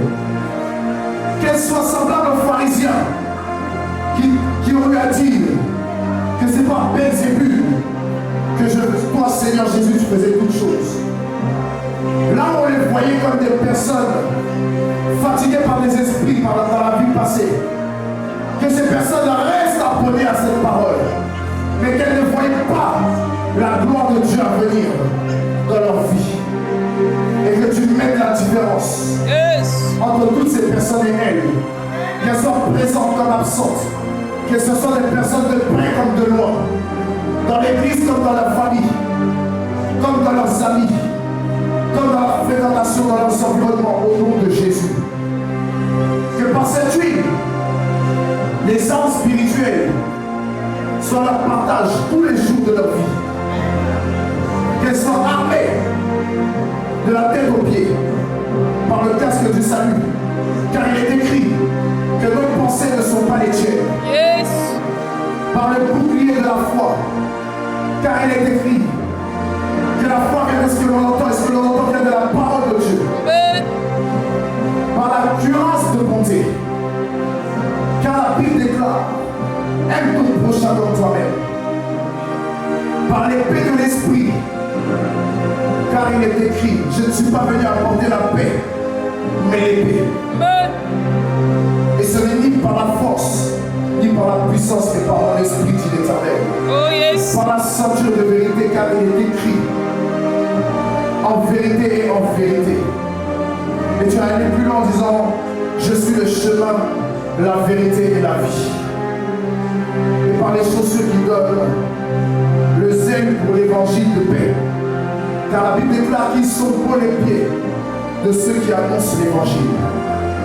Et qu'à partir de cet instant, Seigneur, le royaume des ténèbres soit dans une grande frayeur et ne puisse plus jamais les atteindre. Car c'est entre tes mains qu'elles sont. Au nom puissant de Jésus. Tout a forgé notre vie. Sur nous. Et sans cesse. Et à partir de maintenant, une onction nouvelle. Déborde et descend dans la vie. C'est maintenant que le Seigneur vous donne des charges plus grandes. Là où l'homme pense que ça en est fini, c'est là que la main de Dieu commence. Car il dit dans sa parole: si tu es fidèle dans les petites choses, alors je te confierai les grandes choses. Ne dites pas: je ne sais pas parler. Ne dites pas: je ne sais pas prêcher, je ne sais pas prier. La Bible dit: autant voulu, Dieu parlera par vous. Yes. Il est écrit: avec Dieu, nous ferons des exploits. Il écrasera nos ennemis. Je viens vous annoncer par la présente manifestation de la puissance de Dieu dans vos vies que vos ennemis sont déjà écrasés. Que toute parole qui viendrait à vous donner de douter sont déjà réduites à néant. Toutes personnes qui viendront de manière subtile pour pouvoir vous embarrasser sont déjà elles-mêmes dans l'embarras. Car aucun homme ne peut empêcher la volonté de Dieu de se manifester. C'est pour ça que je vous bénis dans vos nouvelles fonctions. Amen. Et je déclare à partir d'aujourd'hui que vous serez un rempart pour l'évangile de Jésus-Christ. Recevez cette puissance de Dieu. Et que vos vies changent. Au nom puissant de Jésus. Amen. Est-ce qu'on peut acclamer Dieu pour la vie?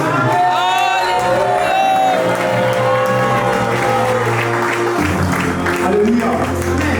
Vous devez comprendre, avant que nous puissions prier, vous devez comprendre que ce n'est pas ce que l'homme veut que Dieu veut forcément.